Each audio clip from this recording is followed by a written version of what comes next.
Good evening and welcome to the third workshop in the Groundwater University Workshop Series. My name is Jamie Slaughter, and I'm the Public Participation and Community Outreach Manager for SSFL at DTSC. Thank you for participating this evening. This workshop series is designed to prepare interested stakeholders for upcoming groundwater decision documents and associated public meetings and comment periods. The agenda for this meeting includes DTSC oversight for cleanup at SSFL, presentations about treatment options that have been studied at SSFL, groundwater interim measures, pilot test, and treatability studies per each administrative area at SSFL, followed by an overview of the corrective measures studies and statement of basis, public documents, and the public process for participation in upcoming decision documents and public meetings. Then we will open the meeting for a discussion and Q&A, followed by a recap and purpose for the Groundwater Workshop Series, dates for anticipated upcoming groundwater decision documents and associated public comment periods, and closing with ways to stay connected. The Department of Toxic Substances Control's mission is to protect California's people, communities, and environment from toxic substances, to enhance economic vitality by restoring contaminated land, and to compel manufacturers to make safer consumer products. Tonight, we ask that you please be courteous to all meeting attendees. This meeting is being recorded and you may be muted if necessary. When asking questions verbally, please speak clearly and at an even pace. Each participant will have 2 minutes to ask your question. You may also type groundwater-related questions or input into the Q&A section throughout the meeting. Please keep questions focused on tonight's groundwater workshop topics. The Santa Susana Field Laboratory consists of 4 administrative areas used for research, development, and test operations, as well as undeveloped buffer areas. The Boeing Company, Boeing, the U.S. Department of Energy, DOE, and the National Aeronautics and Space Administration, NASA, are identified as the 3 responsible parties, or RPs, for the site. This slide clearly defines the responsible parties' administrative areas for soil cleanup. However, there is some overlap and shared responsibility for groundwater cleanup, for example, between Boeing and DOE in Area 4. And now we will transition to the workshop presentation. To present DTSC oversight and the regulatory process for groundwater cleanup at SSFL, I would like to introduce Tom Seckington, Senior Engineering Geologist at DTSC, with the Site Mitigation and Restoration Program for the Santa Susana Field Laboratory Project site. Welcome, Tom. Thanks, Jamie. Hopefully everyone can hear me. DTSC's oversight in the process that will be followed falls under the Resource Conservation and Recovery Act, or RCRA process, that brings a site through characterization to remediation. It consists of 4 basic steps. At the Santa Susana Field Lab, the first step, the RCRA Facility Assessment, or RFA, was conducted by the US EPA in the 1980s and identified the initial areas where contamination had been released or potentially released to the environment. This was followed up by the RCRA Facility Investigation, or RFI phase, which began after the RFA was completed and continued until 2022, when the final groundwater RFI report was approved by DTSC. This brings us to where we are today, the Corrective Measure Study, or CMS. The purpose of the Corrective Measure Study is to identify and evaluate potential remedial alternatives to address the contaminant releases at the Santa Susana Field Lab. We'll talk further about the Corrective Measure Study tonight. After the Corrective Measure Study, the site will move into the Corrective Measures Implementation, or CMI. This will include the corrective measures implementation work plans and subsequent activities to implement the remedies identified in the corrective measures study. We will discuss this in future meetings, but it's worth stating that this implementation phase, which will continue until the site meets its corrective action goals. This will include continued treatment, monitoring, and assessment of the effectiveness of selected remedies. Modification and even significant changes in the cleanup alternatives can and will be made as needed based on performance data, or if better, more effective cleanup approaches become available.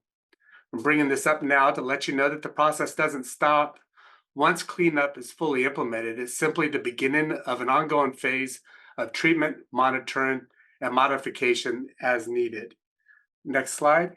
So returning to the corrective measure study, the purpose of the corrective measure study again is to identify and evaluate potential remedial alternatives to address contaminant releases from a facility.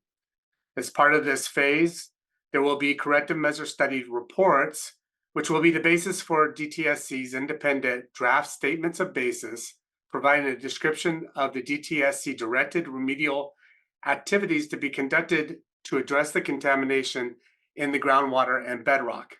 I'll talk more about this and the statement of basis later in the presentation. It'll be at this point where you, the public, will be able to provide formal comments. DTSC in turn will consider all comments, make appropriate modifications to the final approach, and provide formal responses. So how do we evaluate remedial alternatives? There are 3 threshold criteria. The first is protection of human health and the environment. It is the mandate of the RCRA statute and regulation. Also, remedies must meet the second and third criteria as a mean of achieving the overall mandate to protect human health and the environment. Protecting the environment involves, among other things, considering the ecological setting around the facility when evaluating and selecting a final remedy. For instance, if an in situ chemical reduction is being evaluated, it may be eliminated as a remedy if the chemical reaction between the reducing agent and the geologic makeup of the aquifer will create harmful substances that could be released into the environment. The criterion for obtaining media cleanup objective reflects 3 concepts. What cleanup criteria has to be met, such as the numeric cleanup criteria or stabilization and containment measures, where the cleanup criteria needs to be met, such as a boundary, unit boundary, or throughout the plume, and when the cleanup criteria needs to be met. The criterion for control and sources of releases focuses on reducing and eliminating future releases of hazardous waste and constituents that may pose a threat to human health and the environment. For the remedies that meet the threshold criteria, they are further evaluated using balancing criteria. There are 7 factors used as a balancing criteria. DTSC will evaluate final remedies based on their anticipated long-term effectiveness and reliability in protecting human health and the environment. Long-term effectiveness should consider reasonably anticipated future land uses, reducing the toxicity, mobility, and volume of hazardous waste and contaminated media to help achieve the broader objective of long-term reliability and permanence in reducing the risk posed by hazardous waste and constituents. Short-term effectiveness addresses the amount of time it will take for remedy design, construction, and implementation. This criteria is important for addressing risks to the community, workers, and the environment. DTSC will evaluate remedies based on their implementability and technical feasibility of constructing, operating, and monitoring the remedy. This would include the administrative feasibility of obtaining needed permits and approvals and the availability of services and materials. For cost, a facility can propose lower cost remedies only as long as they are effective. Evaluation of the community acceptance is important. Input from you, individuals, and local groups will be considered by DTSC. Finally, the state's acceptance is important, and the remedial alternatives, in addition to meeting media cleanup objectives, need to adequately address applicable state and local laws. Again, the purpose of corrective measure studies is to identify, evaluate, and propose potential remedial alternatives. So what are the remedial alternatives being considered? So I wanted to start with this table. The Interstate Technology and Regulatory Council, referred to as ITRC, is a state-led environmental coalition working on creating innovative solutions and best management practices. ITRC produces guidance documents and training to the environmental industry. This table is titled Remediation Technology Screening Matrix for Fractured Bedrock Environment. It was in their 2017 guidance on characterization and remediation of fractured rock. It is a comprehensive list of remedial alternatives that can be considered for all types of fractured bedrock environments. I recognize that even online this is hard to read. I just want you to see the entire table before we focused in. The red box that I drew here is for some cemented sandstone, such as what we have at Santa Susana Field Lab. So point out that the columns break down the different remedial alternatives into three categories: physical, containment, and chemical and biological categories. I've zoomed in the legend here at the bottom right, so you can see it, that each of the technologies are given three designations as to their applicability to be successful in the different fractured bedrock environments. Yes, unlikely, and no. The next slide will list the yes technologies for sandstone fractured bedrock, so we can focus on these. Here we've taken the row of applicable cleanup technologies for fractured sedimentary rock from the table from the previous slide and listed them out so you can easily read them. The next three slides will go into the technologies in more detail. Again, ITRC breaks the potential groundwater cleanup technologies into three categories: physical removal of the contaminants, containment or control of the contaminants and contaminant plumes, and chemical or biological reactions to reduce contaminant concentrations and mass. Physical cleanup technologies for fractured sedimentary rock include excavation of contaminated material, thermal treatment to enhance degradation and destruction of volatile chemicals by applying heat to the subsurface, vapor and multi-phase extraction to strip volatile chemicals from the subsurface using a vacuum, and surfactant flushing, which is a system of injection and extraction wells target at removing dense non-aqueous phase liquids or DNAPLs. All technologies are being considered at Santa Susana Field Lab except for surfactant flushing. Surfactant flushing isn't applicable at Santa Susana Field Lab because of the complex flow systems and the difficulty of injecting the surfactant and the subsequent recovery of the surfactant and the NAPL. Excavation of source materials can be applied in areas where the contamination is relatively shallow. Vapor and multi-phase extraction are proven remedies that can be applied if there is an adequate fracture network in the bedrock. Thermal treatment requires an array of closely spaced thermal wells, as shown here in the photo to the right, and is a viable alternative. Its effectiveness at depths greater than 110 feet, however, not been proven at the site or in the industry.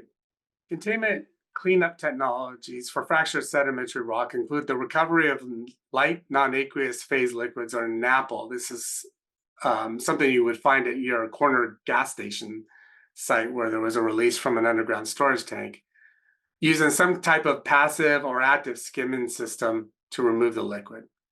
Groundwater pump and treat, where contaminated groundwater is pumped out of the ground, treated to remove the contaminants, and then either pumped back into the aquifer, released or hauled off site for disposal. Permeable reactive barriers involves the creation of a permeable wall or barrier beneath the ground to clean up the contaminated groundwater. The wall or barrier is typically made out of a reactive material such as iron, limestone, or carbon that react with the contaminants as the contaminated groundwater flows through it, thus reducing mass and concentrations. The light non-aqueous phase liquids, or LNAPL, are not present at Santa Susana, so LNAPL recovery is not applicable at the site. Should note that groundwater pump and treat is a remedy that has been implemented as an interim measure at Santa Susana Field Lab and has proven effective at removing contaminants and controlling plume movement. Chemical and biological cleanup technologies for fractured sedimentary rock include in situ chemical oxidation. In situ means that the contaminants are treated in place. In situ chemical reduction, in situ bioremediation, and monitor natural attenuation. In situ chemical oxidation involves the injection of an oxygenant, such as permanganate, persulfate, or hydrogen peroxide into the surface to transform chemicals in the groundwater to harmless byproducts. In situ chemical oxidation can be effective in treating a wide variety of contaminants, including chlorinated solvents, such as trichloroethene or TCE, petroleum hydrocarbons, energetics, 1,4-dioxane, and pesticides. Similarly, in situ chemical reduction involves the injection of a reducing agent, such as zero-valent iron, to transform chemicals into less toxic or less mobile forms. In situ chemical reduction can be used to clean up several types of dissolved contaminants in groundwater, and is often used for cleanup of chromium and TCE. In situ bioremediation involves the addition of select bacteria or the encouragement of native bacteria in the subsurface to break down target contaminants through the addition of various amendments that stimulate their destructive activity. Bioremediation is used to neutralize pollutants, including hydrocarbons, chlorinated solvents, nitrates, and toxic metals. In order for any of these in situ technologies to be effective, the injected amendment needs to be delivered effectively through the subsurface through injection wells or a combination of injection and extraction wells. Monitored natural attenuation, or M&A, relies on the natural processes to break down contaminants over time via biodegradation, chemical reactions, sorption, dilution, or evaporation. M&A occurs naturally at most sites, but the conditions must exist for it to occur properly and quickly enough to be effective. Regular monitoring of subsurface conditions must be conducted to ensure M&A continues to work, and monitoring natural attenuation must be conducted in conjunction with source removal, or if not possible, source containment and control. To recap, the cleanup technologies being considered at Santa Susana include as listed here. For certain technologies, laboratory tests termed bench scale studies or larger on-site pilot studies need to be performed to collect data on their effectiveness and for remedy design purposes. We will now hear from the responsible parties about the bench scale and pilot studies that have or are currently being conducted at the site. I will begin with Mr. Mike Bauer from Bowen. Thank you, Tom, and good evening, everybody. A pleasure to be here. I introduced myself on session 2, so I won't go into any more detail, but I am the remediation program manager at the Santa Susana Field Lab for the Boeing Company. And with me as panelists tonight are Ms. Kamara Sams, who is our site project director, and Kamara deals with future land use deposition and community outreach, among many other things. Also on the panel is Mr. Richard Anderchek, who is an engineer and a senior technologist with Stantec Consulting Company. And Rich is going to be the primary author of our corrective measure study report that is coming out in a couple months.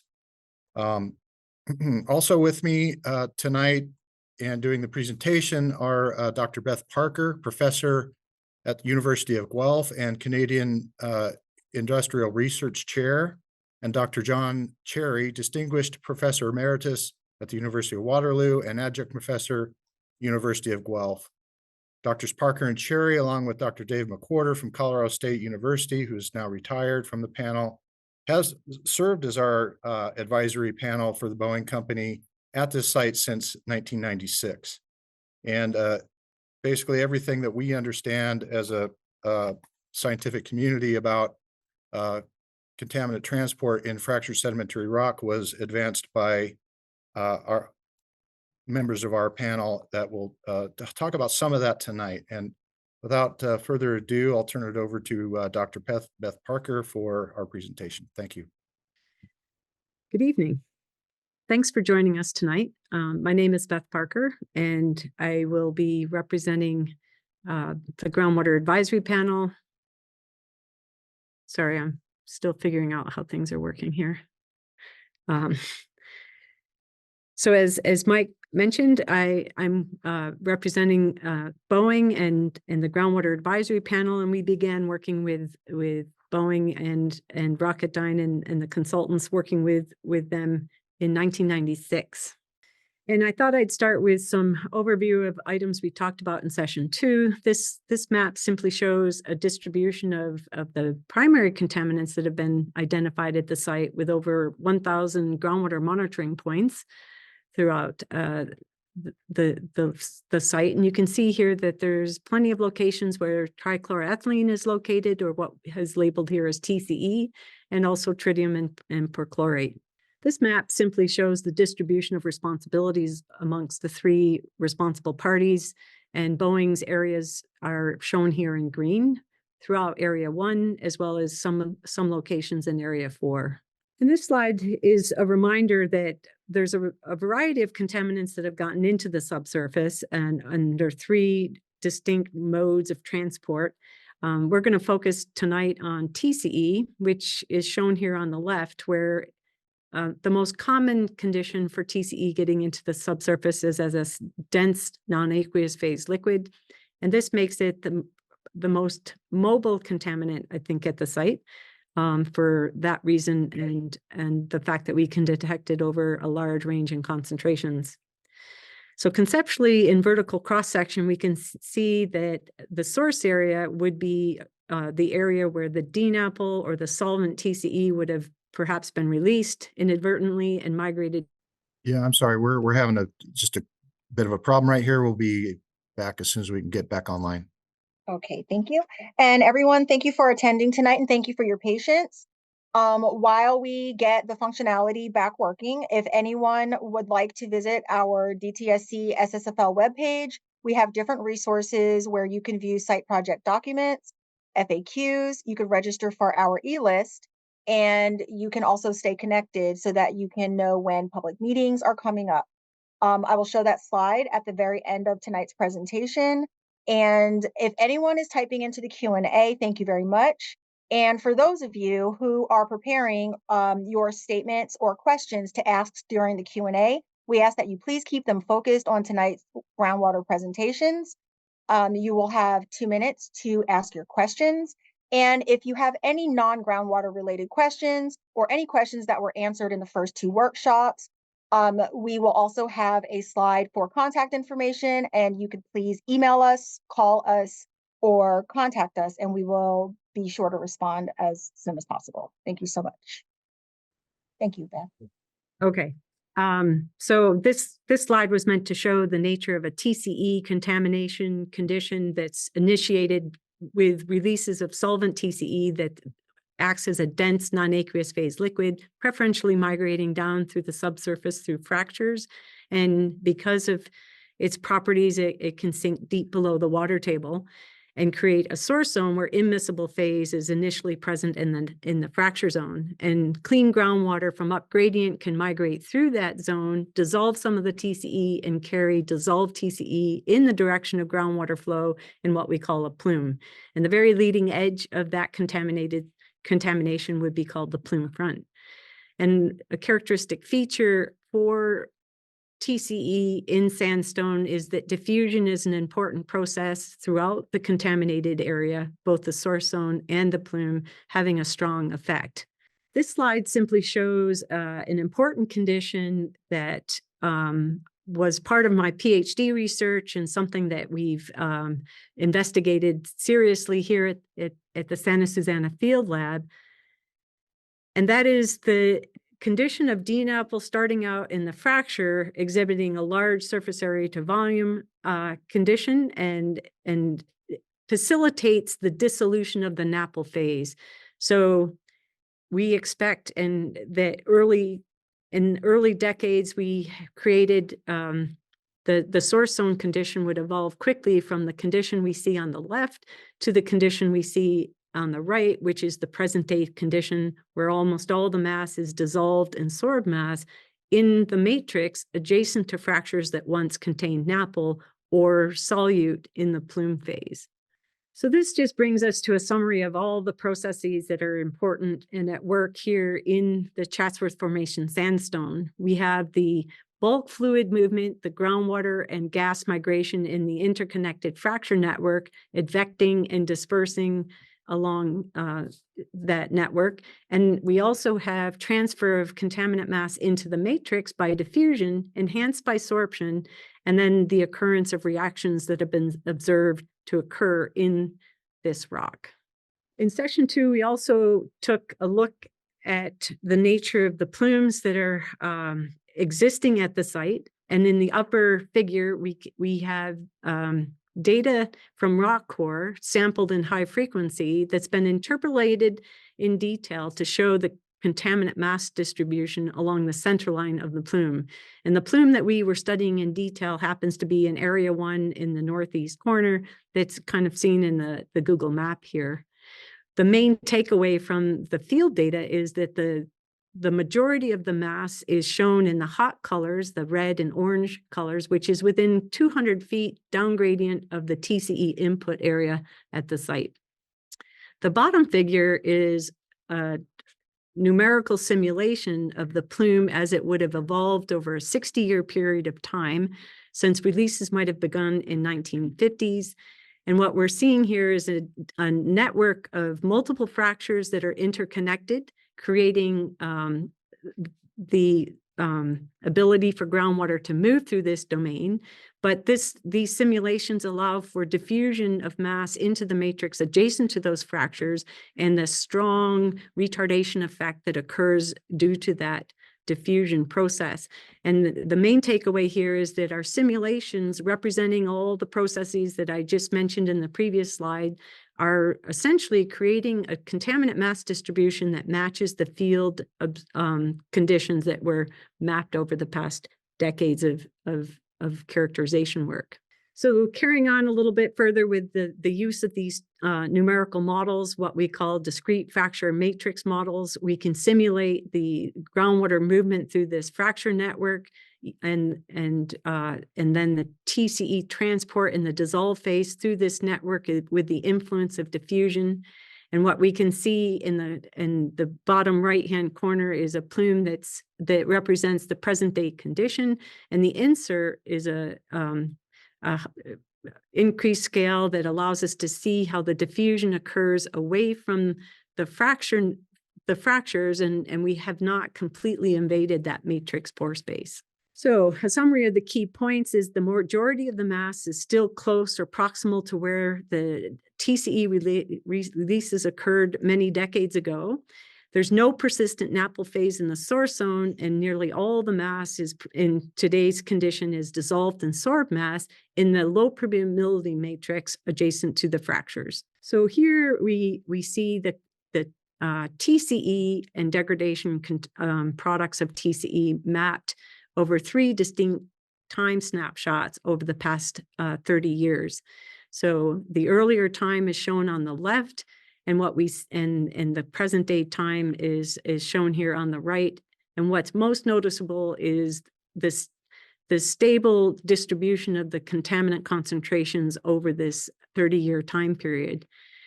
And given the map on the right, we can see a subtle evidence of this plume starting to attenuate internal to that footprint and perhaps recede a bit at the leading edge of the contaminated area in the northeast. And this is due to the degradation that's happening for TCE. And so the transformation products, cis-DCE and vinyl chloride, and ultimate complete dechlorination to ethene has been shown to occur at the site with multiple lines of evidence, both in the field as well as the laboratory.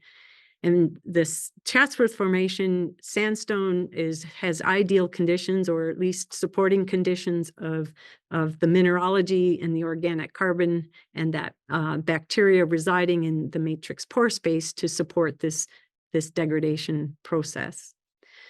So to take this a little bit further, the distribution of the contaminant mass in the present day is shown here for the parent or the original contaminant TCE on the left. the degradation product, cis-DCE in the middle, and further degradation or transformation to vinyl chloride, all happening and existing within the overall VOC footprint in Area 1. So in cartoon, we have a cross-section view complemented by a map view for the current stage of the contamination here at the Santa Susana Field Lab, demonstrating here that all the contaminant mass in the source and the plume exists as dissolved and sorbed mass, primarily in the matrix, and has migrated to a point where its distribution has reached a maximum extent. And as we saw in our map view of the contaminant distribution, we've started to see the receding of the plume front, which is shown here in the footprint view. The attenuation and due to degradation of TCE to the non-chlorinated products gives the impression that the plume front is receding back toward the input areas. And this can continue over future decades as this contaminated volume continues to shrink over time. We use our numerical model to simulate this forward prediction of contaminant distributions. And what we're showing here are 3 time snapshots at 2050, 2100, and 2150. What we see is the plume front position is retreating backwards in space, and we see that the internal concentrations are decreasing in magnitude. So, in summary, we've stated these comments. What we see is that TC degradation is naturally occurring, but it may take several decades into the future to completely attenuate the plumes as they've been mapped at the site today. So, is there anything we can do to speed this up? This is a table of the various technologies available for treating volatile organic contaminants like TCE in sandstone. And the ones that I've marked in red here are the ones I'm going to address here tonight. I've already talked about the potential for natural attenuation. And now I'd also like to move on to chemical oxidation before pump and treat options are considered. So back to this map view, the ISCO pilot study for permanganate oxidation was tested in the northeast corner of the site. The map shown on the left shows the distribution of monitoring locations around the injection location, which is RD35A, and the distances between those monitoring locations. And on the right, we have a profile view in table format of all the ports with depth below the ground surface that we were able to sample the groundwater and the arrival of different injectants that were being investigated.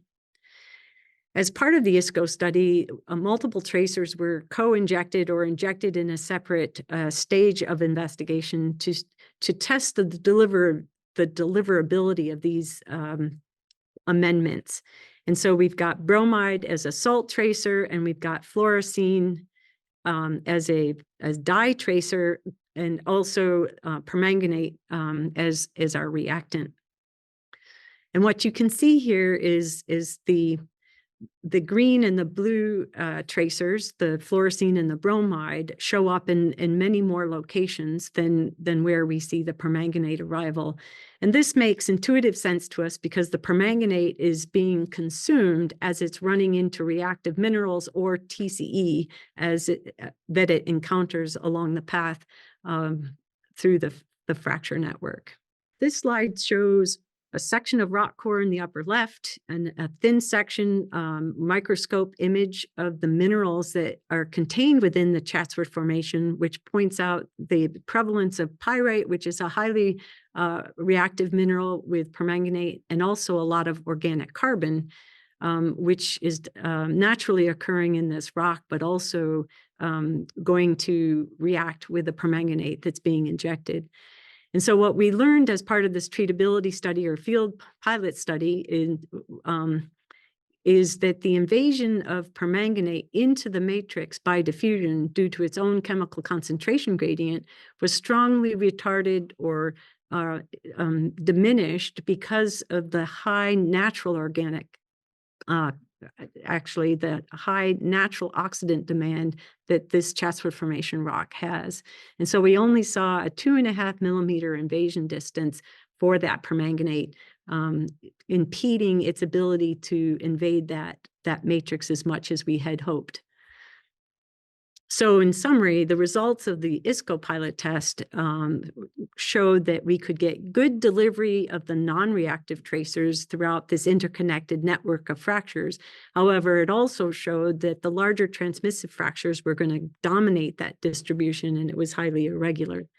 And then, of course, that the permanganate didn't do quite the extent of treatment as we had hoped for, given the high oxidant demand. So in a cartoon view, what we're looking at here is permanganate is injected along the fracture network, and we expect it to diffuse into the matrix to meet the TCE where it's residing in the low permeability matrix and do the reaction in that matrix. And yet that invasion distance was very small. And there are other technologies that also can be effective by addressing that TCE in the matrix that'll be talked about by NASA and DOE a bit later today. Now I'd like to switch to pump and treat. Mass removal by advecting either the gas phase or the water phase through the fracture network can enhance the diffusion back to the fractures, what we call back diffusion or reverse diffusion, which helps to remove mass from the subsurface by active pumping. So we'll move to the BVE pilot study. That's happened over the last 12 months in CTL3.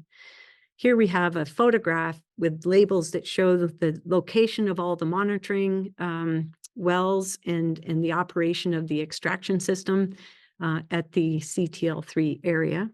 Conceptually, we're essentially pumping bedrock vapor through the fracture network and collecting it through a single extraction well.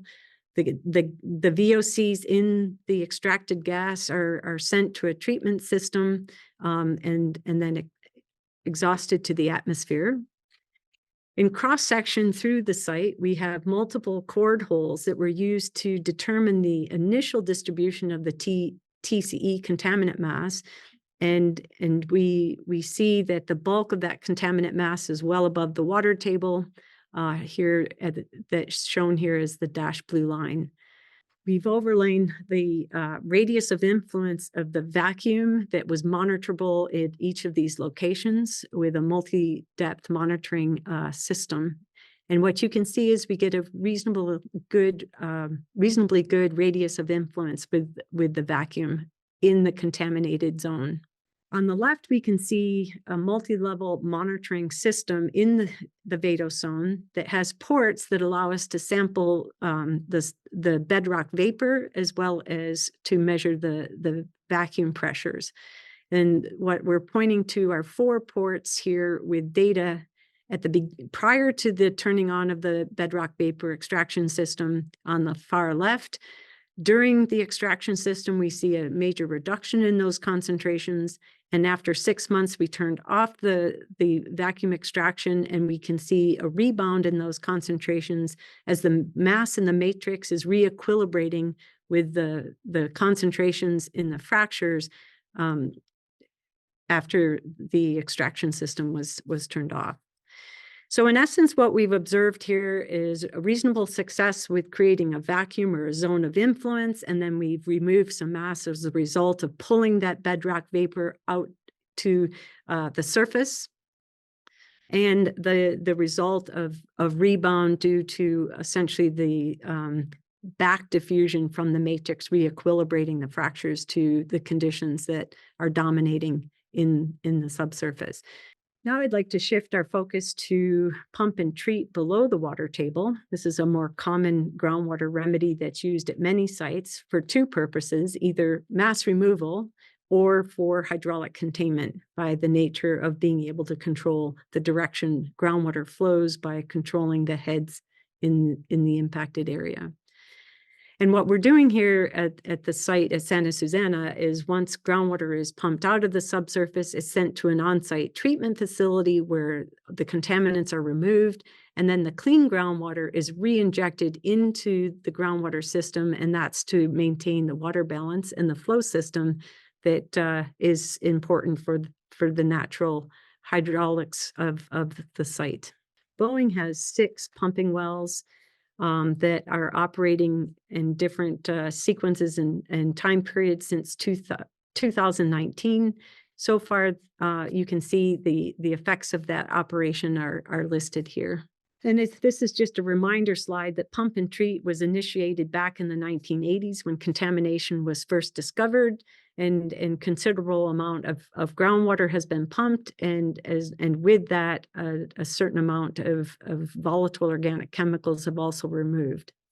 And now I would like to essentially turn this back over to the DTSC and the other RPs at the site to talk about other technologies being tested at the facility, with a reminder of the ongoing activities that are happening by Boeing. Thank you. Thanks, Dr. Parker. I'm going to turn it over now to Mr. Pete Zorba from NASA. Hey, good evening, everyone. I'm Peter Zorba. I'm NASA's program director at Santa Susana Field Lab. Joining me tonight on the panel for NASA are Antoinette Doherty, NASA's remediation project manager for groundwater, Pete Lawson, senior principal technologist and hydrogeologist with Jacobs, and Paul Favar, technology fellows with Jacobs, NASA's prime environmental contractor. So I'm Pete Zorba, and I've been leading NASA's environmental investigations and cleanup efforts at Santa Susana since 2011. NASA is firmly committed to a cleanup at Santa Susana that is protective of the surrounding community and the natural environment. We recognize Santa Susana needs to be cleaned up, and we're proud of making significant progress towards that end. NASA's completed an extensive groundwater RCRA facilities investigation, RFI, that Tom mentioned, and a corrective measures study, or CMS, process. And we've evaluated a universe of remedial techniques and technologies to help clean up the groundwater. NASA's approaching this groundwater cleanup at Santa Susana in 2 phases. So the first phase, or phase 1 CMS, is primarily focused on NASA's former Alpha, Bravo, Coca, Delta test areas. Tonight, we want to share some information on our primary remedial technologies. These are the techniques that we'll actively use to clean up impacted groundwater in NASA's areas at Santa Susana. I'm really excited about these technologies, and I'm really excited to share what we've got, what we've learned, and what we have.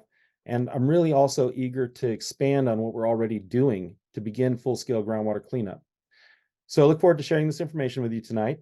But before I hand off to our subject matter experts to talk more about our remedial technologies, I just want to say thank you sincerely to everyone here tonight taking time out of your evening to attend this workshop. I know many of you have engaged with Santa Susana cleanup for a long time, and I just want to say we recognize and appreciate your participation tonight and throughout the years. So now I'll hand off to Paul Favar, a technology fellow at Jacobs, NASA's prime environmental contractor, like I mentioned, at Santa Susana. Paul's been supporting me and the NASA environmental cleanup designs for a number of years, and we're privileged to have him present this brief overview of NASA's groundwater pilot studies to you tonight. So Paul, hand it off to you. Thank you, Pete. And Jamie, can I ask you for a quick time check on how much time NASA has? Yes, we're going to stick with everyone's 15 minutes. This meeting is just going to go over. Once we start the Q&A, we'll give the public the 1 hour for the Q&A. So take your time. Okay, thank you very much. And good evening, everybody. Thanks. I'm really happy to be here. Thanks for those opening remarks, Pete. I've been working on the site since 2016, and our CMS evaluation showed that in addition to the technologies that Beth had mentioned, like groundwater extraction and treatment and M&A, enhanced in situ bioremediation, referred to as EISB, and bedrock vapor extraction, referred to as BVE, are also good potential treatment technologies. Based on work conducted in our CMS, NASA wanted to further evaluate both of these technologies. The Alpha area was selected as a test location because it had good physical properties for conducting such tests. Specifically, we wanted to assess the effectiveness of the technologies and collect data that could be used in the later phases of the RCRA process, specifically the corrective measures design, which is in the corrective measures implementation phase that Tom Seckington mentioned earlier. For the EISB study, we wanted to look at the distribution and longevity of treatment reagents and the rate of contaminant reduction. And for the BVE technology, we wanted to look at the volatile organic recovery rates and the extent of the extraction field as well as the carbon usage rates that we use to treat the recovered vapor. I'll be talking about both these technologies, our lead with EISB and bring it home with BVE. This slide overviews a little bit of information on the EISB technology. It's considered a green and sustainable technology because it uses renewable resources, primarily emulsified food grade vegetable oil, which has a net zero carbon footprint. The additives that we use in the treatment technologies also include bicarbonate, which is a byproduct of human metabolism. We use natural microbes that are proven abilities to reductively dechlorinate chlorinated ethanes, as well as vitamins and nutrients to support biological growth. This technology is one of the most common cleanup technologies used for chlorinated ethanes in groundwater and has been deployed at thousands of sites around the world. The diagram at the bottom of the slide shows a simplified view of the reductive dechlorination process. The goal of the technology is to completely dechlorinate TCE and end up with ethane, as well as other harmless byproducts like carbon dioxide. After the project work plan was approved by DTSC and the Water Board, we started construction of our system. This included conversion of the one extraction well that was already connected to the GET system, so we could use that for our EISB recirculation well. We installed 3 new injection wells and 3 multi-port monitoring wells. So this figure on the lower right, if you can see my mouse, here's the test stand that some of you will be able to see on Monday out here partially. This is the extraction well. These 3 light blue dot locations are the injection wells. These 2 dark blue locations here, as well as this one way up here, these are the multi-port monitoring wells. NASA received approval from the Water Board to operate the system, and the first thing we did was conduct a fluorescent dye tracer study so we can better understand how the groundwater moved in this complex fractured rock environment. We did that in late March and early April of last year. And then after that, we started injecting our treatment reagent, and we followed that with the injection of the natural microbes that I previously mentioned. The system is planned to operate up till 2024, but may stop sooner if we achieve our study objectives before then. This is a profile view of the treatment system. We have a groundwater extraction well that I mentioned. It's pulling water from the saturated zone depicted in blue here. And these little gray lines are the fractures in the rock simulated. We pull the water up. We add our treatment reagents in line with a mixer called a dosatron, and then that amended water goes into these injection wells and it gets re-injected below the groundwater surface. And we have recirculation when this pump is on. The system runs about 6 hours per day during normal working hours, so it's not full-time circulation. This is a before and after picture of the treatment area. This is the ND138 extraction well vault when it was connected to GETS. And here's a picture of the line that was connected to the system. And so you can see there's not a lot of infrastructure here. This is what that same well vault area looks like. A lot of instrumentation and controls and piping. This location here, that's top right center of the figure, is where we store our treatment reagents when we're using them. When the picture was taken, we were done adding them at this point. The distribution piping helps us tailor the flows to the specific injection wells. This is a picture of an injection well. This figure shows a larger view of our monitoring area. This square right here is the figure I showed you on the previous slide. And all these wells that kind of are more far afield are part of our monitoring network because we want to see how much reach and how much influence the system may have. We have a long list of monitoring parameters. We're collecting our key contaminants, our TCE and other chlorinated ethanes. We're collecting information on geochemistry so we better understand how the system is responding to our treatment reagents. We're monitoring for the end products of the reductive dechlorination process. We're looking at the types of microbes and the number of communities or number of cells we have per volume, so we can see if we have the right microbial consortium to effectively treat this. We're also monitoring the reagent distribution. All this information is going to help us better design a system if it's implemented, so we can take the next step forward on this technology. So where are we at today? Well, we collected baseline data early last year. So far, the post-treatment data, we've gotten, I think, 3 quarterly rounds of data so far. We've got good distribution of our fermentable carbon source, that emulsified vegetable oil. We've got strong reductions of TCE, and we're seeing conversion to daughter products, and in some cases, complete conversion to ethene, which is a sign of complete dechlorination. The pilot study is already providing critical information that'll help NASA design the final remedy.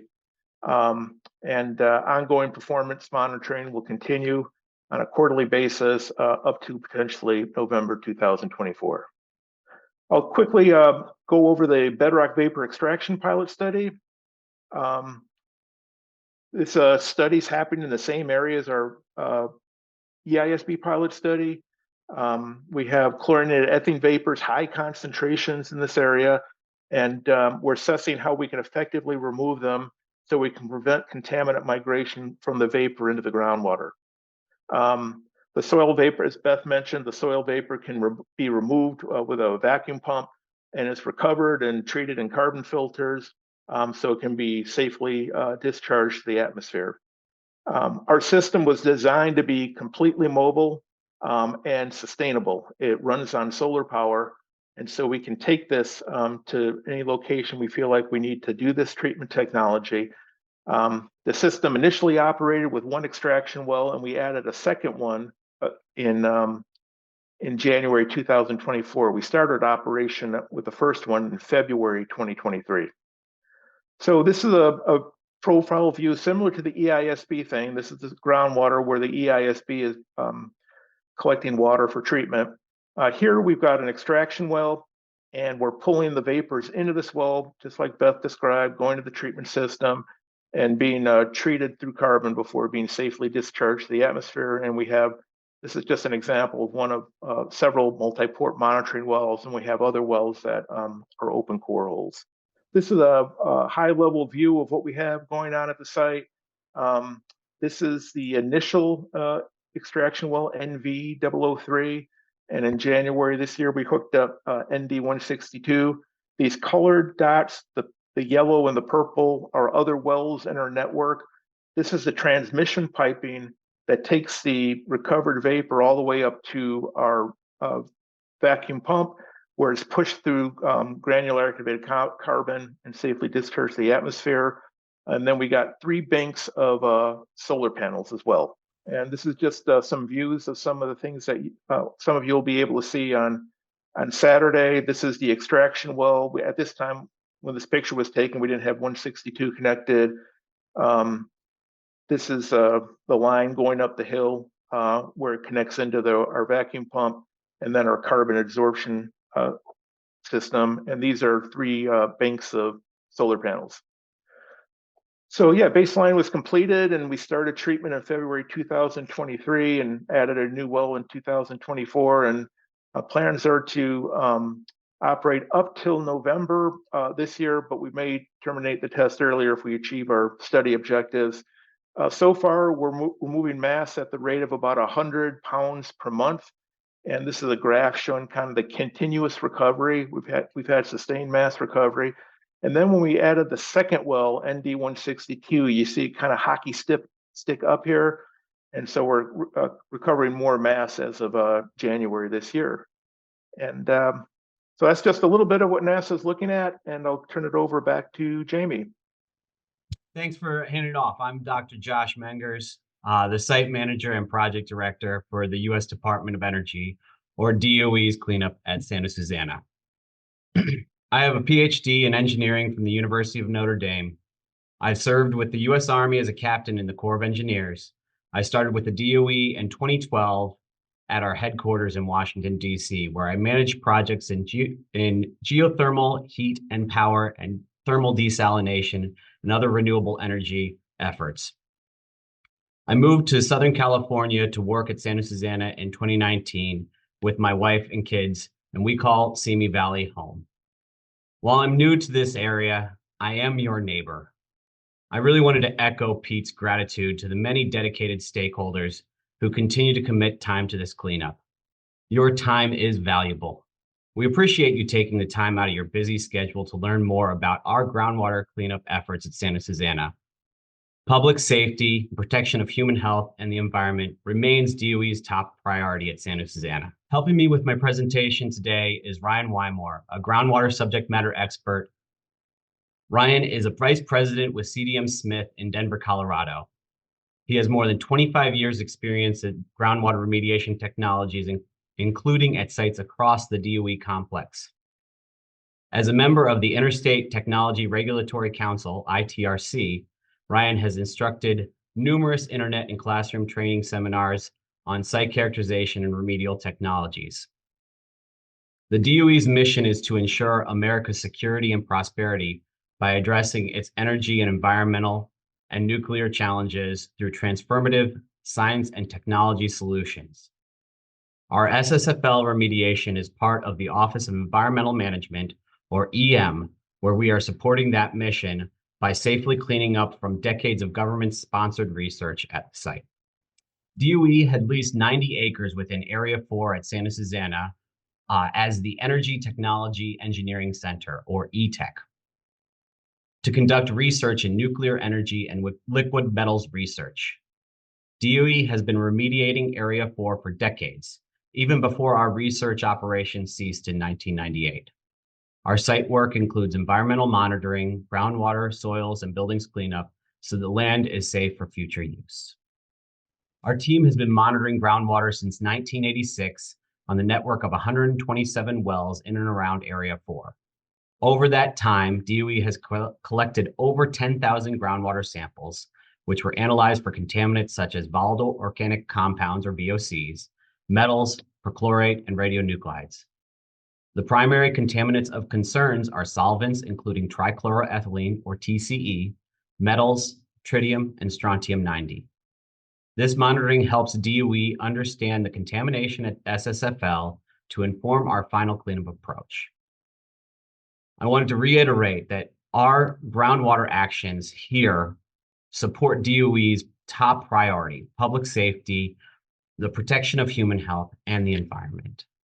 DOE uses the data that we've analyzed to support our groundwater remediation per the National Environmental Policy Act, or NEPA. The details are available in DOE's final Environmental Impact Report, or EIR, that we published in 2018. In November 2020, DOE signed our Groundwater Record of Decision, or ROD. As Tom mentioned earlier, DTSC's regulatory authority for groundwater cleanup stems from the RCRA Act, Resource Conservation and Recovery Act. DOE is currently working with DTSC to gain approval for our remedies. We have submitted our draft corrective measures study to DTSC and are currently working on resolving their comments. So now, before I hand it over to Ryan to describe the details of these three areas, I wanted to give you a high-level overview of why we selected them. We have many areas, and we selected these three for purposes. The former sodium disposal facility, and that's where we've had ongoing interim groundwater measures since 2017 that Ryan's going to tell you about to address mainly a TCE plume. The second one is the hazardous materials storage area, or HMSA, and that's where we have a pilot approved by DTSC for in situ or in place treatment. And then the third one is the tritium plume that we have located near some of our former operation areas. And that is from what we heard from you, that radionuclides are of concern and that you wanted to hear about them. We wanted to make sure that we were covering that, even though we also heard that you want to hear things other than monitored natural attenuation. And Ryan, as Ryan's going to describe to you, that is what we have proposed for this one, but we're going to get into the details of exactly why we think that's the right remedy. And that's still under DTSC for you to review and comment on in the future. So with that, let me hand it off to Ryan to go over the details. All right, thank you, Josh. We're providing a table here that is a preview of what I'm going to cover in these next few slides. And what I hope that you take away from it is that we're going to touch on what corrective measures are being studied or tested currently, what DOE has learned from those, and kind of what's next.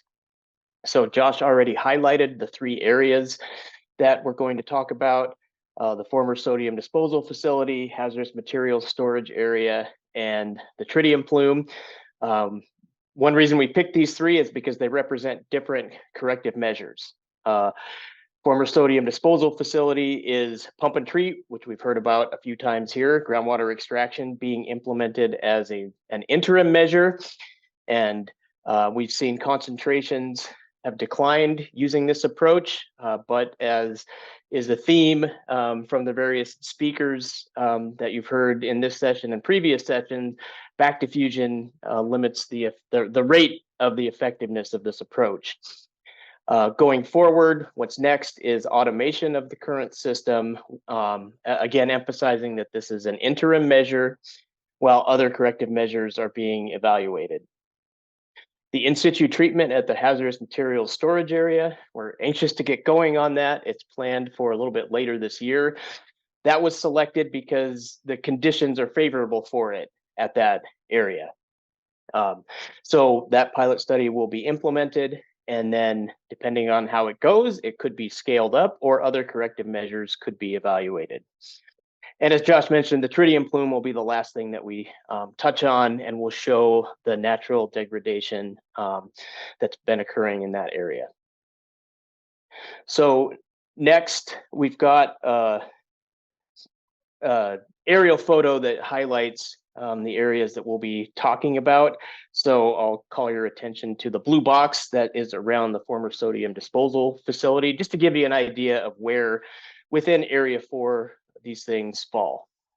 So here on this slide for the former sodium disposal facility is what we call a block diagram that shows the hydrogeology at this area. So you can see from this diagram, rainfall enters the system and travels downward through the alluvium and into the weathered bedrock zone, which here is dominated by fracture flow, as Dr. Parker described earlier. VOCs are present in the fractures, near the fractures, and as the water from the rainfall migrates down through those fractures, the VOCs diffuse into the water. The water then is essentially collected in these near surface core holes shown on the figure as the wells below the former ponds. So the interim action that is currently being implemented is manual pumping of the water from those core holes. Since the start of pumping, DOE has removed over 24,000 gallons of water here, with concentrations being reduced from about 10,000 parts per billion to around 500 in recent data. The photo at the right on this slide shows actual cores from this area. So you can see the zones of competent sandstone and the fractures, which are the broken up zones. This gives you a depiction of where the water is moving through the system in this area. So I mentioned the current system is manual pumping. So we have personnel visit this site periodically, something like once a week, once every 2 weeks, depending on the time of year and how much it's raining, and operate extraction pumps to remove the water from these core holes. And then samples are collected to evaluate progress and so on. So DOE is currently working on automating this system. So we're going to have a network of solar powered extraction pumps that are placed in essentially these same core holes that we're currently pumping manually. These automated solar powered pumps will be instrumented so that they activate when there's sufficient water in a given well. And then they'll pump that water until it essentially drains the core hole to where the water is pumped out of the well. And the water is going to be piped to a central location so that there's going to be several wells that will feed water into the tank.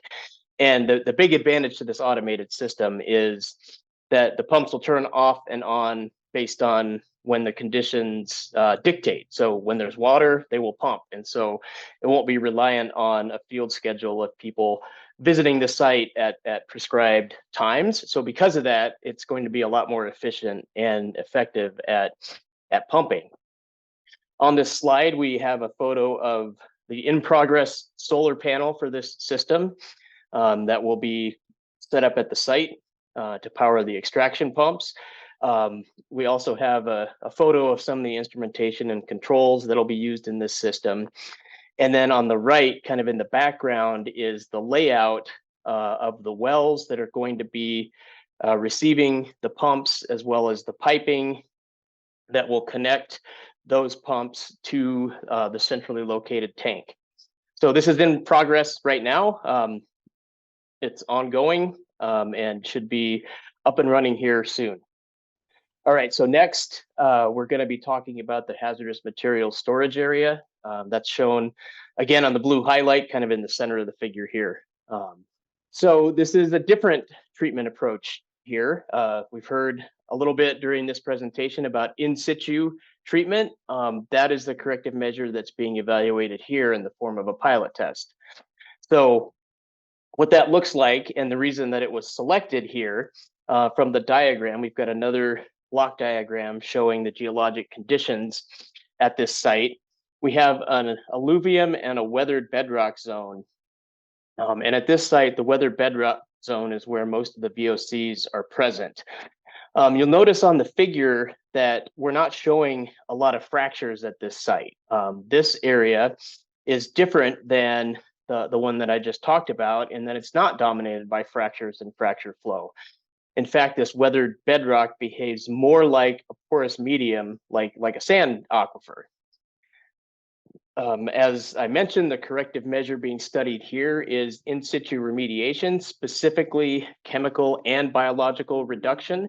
So this is depicted on the figure as the blue color emanating from the injection well. So the amendments are added to the subsurface via the injection well, and then over time they degrade the TCE through the processes that were described earlier. So the way that this, how do you know that this is working? Well, it's through monitoring. So on the left, we have a diagram that shows the planned injection points. So just as an example, kind of on the right side of the figure, you can see three sort of magenta squares with some blue circles around them. Those are 3 planned injection wells. And those blue circles represent essentially the estimated radius of influence from each of those injection points. So the amendment will be introduced at those areas, and then monitoring will be conducted. Those are the blue squares kind of in and around those circles to confirm the estimated radius of influence. As Tom mentioned early in the presentation, in situ remediation is all about delivering the amendments to where it needs to go. And so if you can establish effective amendment delivery, chances are the process is going to work pretty well. On the right here, we have a photo of groundwater sampling that's being done at one of DOE's Area 4 wells. And we included that just to show that this is, once the amendment has been in place, this is really all that's required as the remedy progresses. So the corrective measure pilot study is evaluated through periodic monitoring, and then the data will be evaluated, and then DOE will decide in collaboration with DTSC what the next best step is here. All right, let's move to the tritium plume. This is the last of the 3 that we'll be discussing, shown in the blue box here again, kind of toward the north central part of the figure. So slide 14 shows the geologic conditions at the tritium plume. You'll notice here again, it's in contrast to the other areas. There's not as much fracturing here. It's a lot more competent sandstone. Less fractures than in the other areas. So let's spend a couple minutes talking about tritium. So thinking back to chemistry class in high school or college or whenever you might have been exposed to it, tritium, it's a type of hydrogen. It's called an isotope. Hydrogen is typically made up of one proton and no neutrons. Tritium has one proton like normal hydrogen, but it also has two neutrons, and that makes it subject to radioactive decay. So tritium emits what's called a beta particle, and then it becomes, through that process, it becomes a helium atom. So this process is well studied and well known, and for tritium, it has a half-life of 12.3 years. So what that means is after 12.3 years, the concentration of tritium is reduced by 50%. Out at Area 4, DOE's been sampling tritium for about 20 years, since 2005. On this diagram, I'd like to call your attention to the location RD95, which is kind of in the left center. We're going to look at some data from that location that show essentially that tritium is behaving as expected, in that it is attenuating through radioactive decay according to its half-life. So you can see with the chart at the right that the tritium concentrations at that well that I mentioned, RD95, they are declining, consistent with the half-life, or maybe in this case even a little bit faster.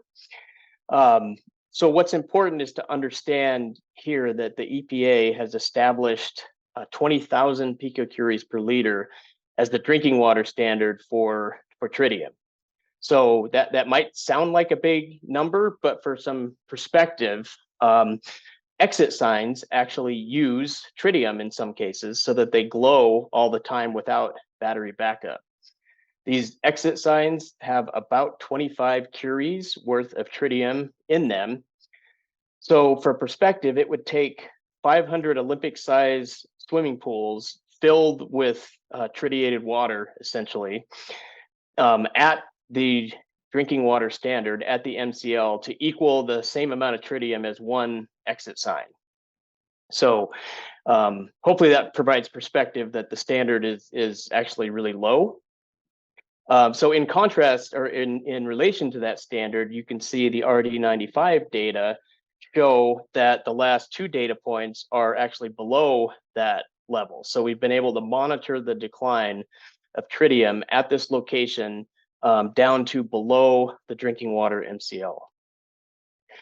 And I'll also note that because of the tight geology and the groundwater conditions at the tritium plume, that it's moved less than 1,000 feet over the course of more than 30 years. So it's because of the conditions of the geology, it's just really not moving very fast at all. All right, so that's it for me. I'll turn it back to Josh to summarize the DOE section. All right, thanks a ton, Ryan. So just going to give a quick highlight of the three areas that Ryan has described. So we have the interim measures in the former sodium disposal facility, which is a pump and treat. The hazardous material storage area that we are conducting the in situ pilot test, and then the monitored natural attenuation for the tritium plume. And I understand that the public has concerns. You guys all have concerns with the radionuclides, but we are continuing to monitor that. And one of the things I wanted to mention there, 20,000 is the drinking water MCL standard, but we're not. Even though RD95 is below that level, we're not proposing to stop the monitoring just because we've reached that drinking water standard. We are working with DTSC and continuing to monitor that decay as it proceeds forward. So I wanted to thank you again for your attention tonight, and really just I have my contact information up there.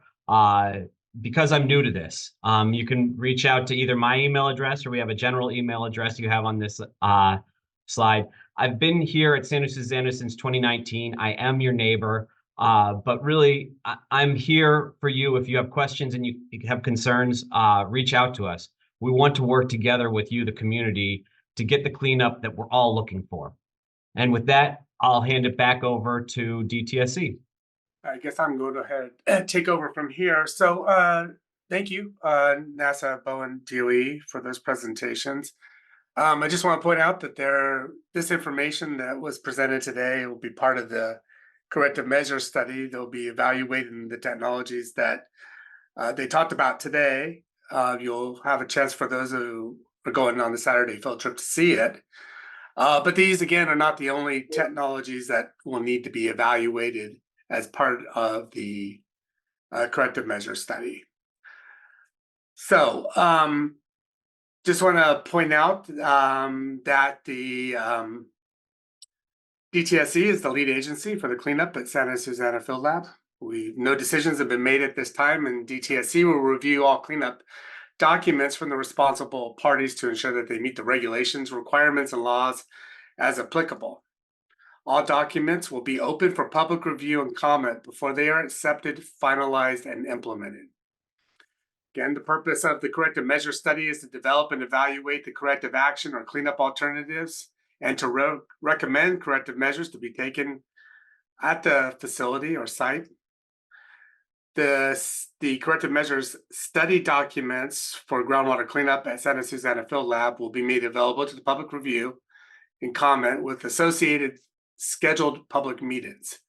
The statement of basis summarizes the information contained in the corrective measure study reports and administrative record and is designed to facilitate public participation in the remedy selection process by identifying the proposed remediations or remedies for corrective action at the Santa Susana Field Lab and explaining the reasons for the proposal, describing other remedies that were considered in detail in the corrective measure study reports, soliciting public review and comment on all possible remedies considered in the corrective measure study report and on any other plausible remedies, and providing information on how the public can get involved in the remedy selection process. So as we said before, the DTSC will schedule a public meeting and comment period for each upcoming groundwater corrective measures studies. Please check the DTSC Santa Susana Field Laboratory website to sign up for the mail-in list or email list, to be notified of dates, times, and locations for the release of draft documents, public meeting dates, and the associated comment periods. And with that, I'll turn this over to Jamie. Thank you so much, Tom. We will now begin the Q&A portion of this public workshop. As a reminder, tonight we ask that you please be courteous to all meeting attendees. This meeting is being recorded and you may be muted if necessary. When providing input or asking questions, please speak clearly and at an even pace, or you may continue typing questions or input into the Q&A section. Please focus the questions on tonight's groundwater workshop topics. You may also contact us with non-groundwater related questions and our technical team will get back to you. To participate, if you've joined by computer, please click the raised hand button on your toolbar or enter your input into the Q&A section. To participate, if you've called in via phone, press *6 to mute and unmute yourself and *9 to raise or lower your hand. When called on, please unmute yourself, state your name, and present your question or comment, as well as who you would direct your question to. Please limit your question to 2 minutes, and you may rejoin the queue to ask additional questions. So because our presentations went a little bit over, it is now 7:25. We're going to give the public 1 hour for Q&A. So we will do that from 7:25 until 8:25. Teresa, our co-host, will let us know who do we have with raised hands. Hi, good evening. We do have a few people with raised hands. The first person with the raised hand is Cam Clutta. If you could go ahead and unmute yourself and ask your question. Thank you, Cam. Hi. So Boeing's hired guns are arguing that no cleanup should be required, that the TCE is absorbed into the rock matrix and will not move. Professor Harmon from UC Merced disproved that. Boeing argues that the rock has absorbed the contamination like a sponge sucks up water and it will somehow stay contained in the sponge forever. So Professor Harmon empirically tested their claim. He obtained samples of SSFL sandstone and attempted to get the TCE into the rock matrix. Virtually none of it would enter the matrix. The factor Boeing assumed for TCE uptake into the matrix was off, he concluded, by a factor of 50, and the conclusion they reached was upside down. Most of the TCE was available for migration, he found. It's not fair to the public that these presentations have completely ignored the independent studies that have shown pollution migrating off-site into the surrounding communities and increased rates of cancer within 5 miles of the site. It's shameful that the government agency that's supposed to be enforcing the cleanup is working, quote unquote, in cooperation with the polluters tonight. Thanks. That's all I have to say. Thank you, Cam. Teresa, who do we have with raised hands next? The next raised hand is Chris Rowe. Chris, if you could please unmute yourself.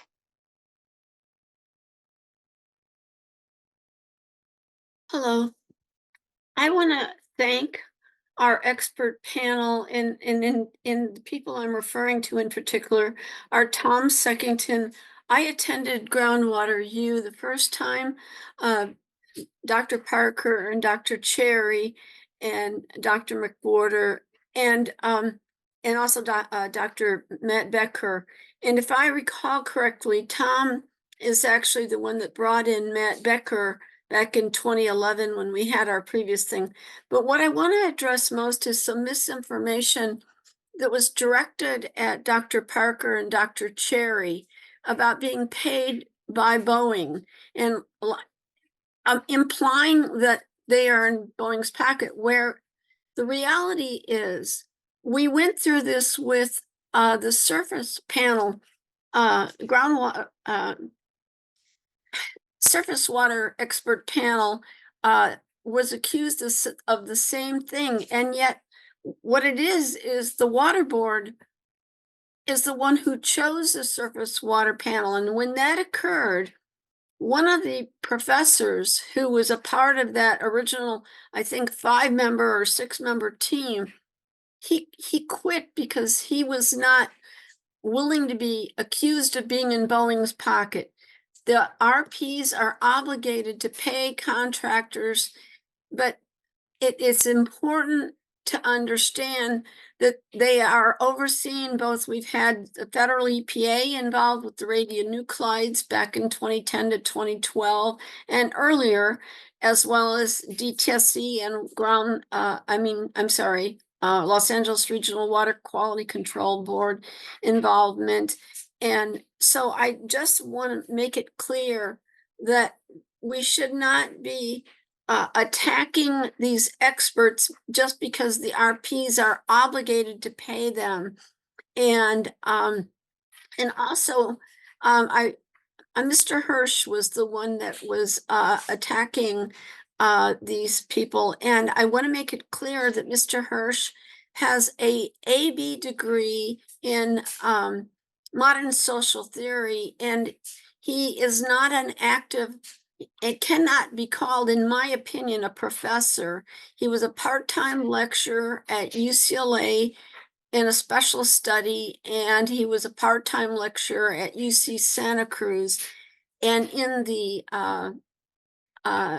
social science department, not the high science department. So in my opinion, he has perpetuated this whole meltdown myth. And when we had the federal EPA involved, they did not find radiation migrating off site.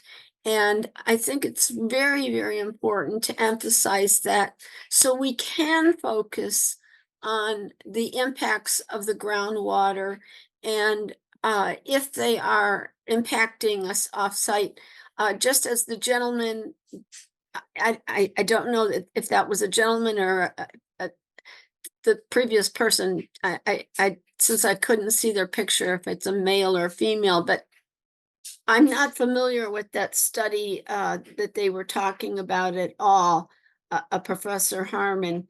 Chris, So, we're at 2 minutes. all right. So I just want to make it very clear that I want to thank everyone involved with this, and we cannot attack our contractors. Thank you. Okay, thank you so much, Chris. Teresa, we're gonna take 3 more people with raised hands, and then we're gonna move to verbal Q&A read by Bill. Who's our next person? The next person is Jenny Knack. If you could please ask your question. Hi, I'd like to make a statement. Can you hear me? Yes. Okay, first of all, I wish that for all public meetings in the future, people like Chris Rowe would not be allowed to discuss other participants. It's absolutely inappropriate. Hirsch is a preeminent expert on the site, and our communities are extremely grateful for his decades of service and work to us. I'll make my comment. The model showing that TCE is not degenerating to the maximum contamination limit in 125 years is not acceptable. We don't want natural attenuation. We don't want minimal pump and treat. We want long-term active remediation, as this is what it will take to clean up the extensive groundwater contamination that's been woefully minimized through these presentations. I think it must be clearly stated that independent published academic papers by folks who have not taken money from the responsible parties at SSFL do exist in the academic literature. Importantly, a study by Dr. Wilshire, whose study conflicts with the findings presented by Bowings, Parker, and Cherry, and should have been represented here, as it was created under contract with the EPA and funded by the legislature. And shocking to no one, the independent scholars find that there is risk of contaminants moving from beyond the site boundary in the groundwater, and that they are not kept paradoxically, as Cherry has stated, in place.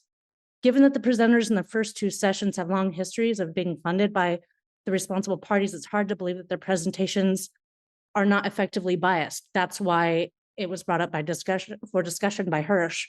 Matthew Becker, the first session's presenter, received $250,000 for over 4 years, totaling $1 million funding his research from DOE. He also received a 1-year sabbatical at NASA's Goddard Space Flight Center. The second session's presenters have had their work funded by the responsible parties for almost 30 years. Presenters Parker and Cherry were unwilling to divulge even a general estimate of the amount they've received within this time. And because all 3 presenters seem to minimize the need for extensive and comprehensive remediation, and instead seem to present quite the opposite, it seems that the influence of the funding has been significant. We wish truly independent research had been presented, or at least acknowledged, by DTSC during these presentations on groundwater contamination at SSFL. To fail to do so seems to show how effective the responsible parties have been in influencing the agency that's supposed to have the public's health and interests as their main priority. Thank you so much. Thank you, Jenny. Can I We're respond? gonna go ahead. John Cherry here. So in the academic field, when you publish work, it's open for any scientist anywhere in the world to respond. And when you give your acknowledgements, you acknowledge where the funding came from. And in fact, the only legitimate science that can be brought to bear in general is work that's published in a peer-reviewed journal. So if in fact, if anyone across the globe who's an expert in groundwater contamination were to see that our work didn't add up scientifically, or if it appeared to be biased, or if the numbers were wrong, then they could write to the editor about it and it would be published. So if Mr. Hirsch wants to criticize our work, then he should basically submit his material to the appropriate journals to be peer reviewed. Pardon my interruption, but Dr. I'm sorry. We Literature, went through this almost the all of last them are paid by workshop. somebody. I'm sorry, we Whether went it's through a this the last university or a workshop. big research agency or Teresa, whatever. please mute all So being paid participants. is not the issue. The issue is whether or not you publish it in appropriate places so that the work can be reviewed by anybody across the world. And that's why. Okay, thank you. We're going to move on. We're going to take 1 more person with raised hands, and then we're going to move to the type Q&A. Thank you. Teresa, who is our next person? The next person is Hakan Williams. Go ahead with your question. Hi. Well, so first of all, I'm not sure if Ms. Rowe has had a job and is aware that when you have a job and are paid by someone to do that job, you typically can't say things that your employer doesn't want you saying publicly. Otherwise, you won't continue to have that job. So it is absolutely relevant and appropriate. It's not an attack, it's a comment on the competence and credibility of the supposed experts we're presented with. As to the matter of groundwater, the EIR, this forward document that came out last year, states clearly that the groundwater remedies may include treatments and or restrictions that would require DTSC approval prior to any future groundwater use. And or, so that could read, the groundwater remedies may include treatment or restrictions. It could just be restrictions. DTSC might simply place restrictions on the groundwater, saying that it may not be used, a land use control, leaving enormous volumes of contamination where they lie in the water, and lean on this faulty claim that groundwater somehow doesn't migrate off this quote unquote magic mountain. The community has no trust in DTSC or the RPs. So you're presenting all these treatment options. I'm not sure we can expect any of them to be implemented. Thank you for your comment. Okay, we're going to move to to the Q&A. Bill Martinez, do we have any anything that was typed into the Q&A that you would like to read aloud? Bill, if you're talking, you're on mute. Yes. This is Teresa. There's no questions right now on the Q&A. Yeah, there's no questions there, but were there any that were typed that we want to read out loud? No? Okay. Bill, you are on mute, so I'm not sure which ones they're going to want to read out loud. Okay, let's just move on to the rest of the raised hands. Teresa, who's next? Okay, the next person, Melissa Bumstead, please go ahead with your question. As we've mentioned before, I believe that Mr. Hirsch had every right to question the experts who were paid consultants for Boeing. If that wasn't made clear in their presentation, that they may have been influenced by the polluters, and that is often seen in science, which is why we have also criticized the surface water panel, as Chris Rowe pointed out. The experts have talked up natural attenuation. The thing that I didn't appreciate on this presentation, that they didn't include timelines of how long that natural attenuation takes. Is this something that we're going to be seeing in our lifetime, in our children's lifetime, in our grandchildren's lifetime? That needs to be part of the consideration, and not only what can be done, but how long the community has to stand by while that is happening. And natural attenuation and the biodegradation are the slowest and coincidentally the cheapest options, but not necessarily, I didn't see anything showing that they are the most effective options, or that they treat the biggest range of contaminants. That's information that the community needs to know. We have a responsibility, not only for our generation, but for the respond to this bullshit. Okay. to the coming generations. Teresa, please mute so that Melissa can please finish her her statement. Thank you. Thank you. Sorry, Melissa, please continue. Thank you. Boeing should not get a free pass to leave the groundwater contaminated for centuries. And they need to use more aggressive options for the groundwater, even if that costs more. Boeing, NASA, and the Department of Energy. We know that, especially recently, that Boeing is in hot water for cutting corners, and that is not acceptable to do to our community.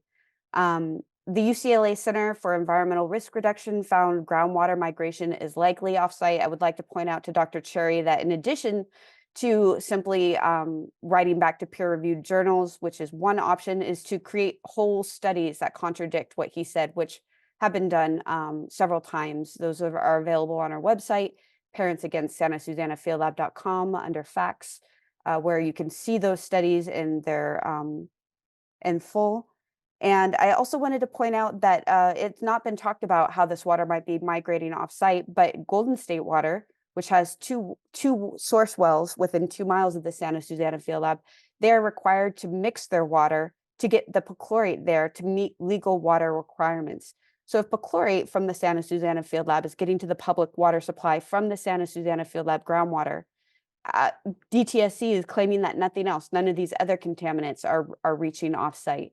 I find that unlikely, and I would like more data to be done on offsite groundwater testing, because a lot of this is done on modeling, and modeling and what is happening on the ground are not always the same. Finally, I would just like to put out a moment of appreciation to Dan Hirsch for volunteering his services to our community, unpaid, making his expertise available, and how much we appreciate him in our community for bringing independent science to the discussion. Thank you. Thank you, Melissa. And Teresa, who do we have next with raised hands? Christina. Is it possible to see the Boeing presentation slide of stage 5 that was shown to us earlier? Yes, I'll stop sharing my screen. Boeing, can you go ahead and share your screen? And then once we do that, Christina, you can go ahead and ask your question. Thank you. You're welcome. And Teresa, we'll pause Christina and we'll start her 2 minutes once the slide is ready. Christina, can you please say that slide that you would like to see one more time? It was marked as stage 5 on the Boeing presentation. Okay, thank you. That was the note I took. Okay. Boeing, are we ready to show the slide? No. Yep, we're pulling up stage 5 here. Go ahead, Christina. Thank you. I'd you like see to it? just, yes, thank you very much. I'd just like to show I'm that sorry. this depiction, may I speak now? Yes. Okay. In this depiction, it shows a very relaxed grade to a tree, where in reality, the site is 1,000 feet above the surrounding public, largely cliffs. So it's a very different depiction. Furthermore, the TCE, DCE to vinyl chloride, assuming that it went in the 50s and 60s, but it didn't. It went in the 50s and 60s and 70s and 80s and 90s, and even to some in 2000.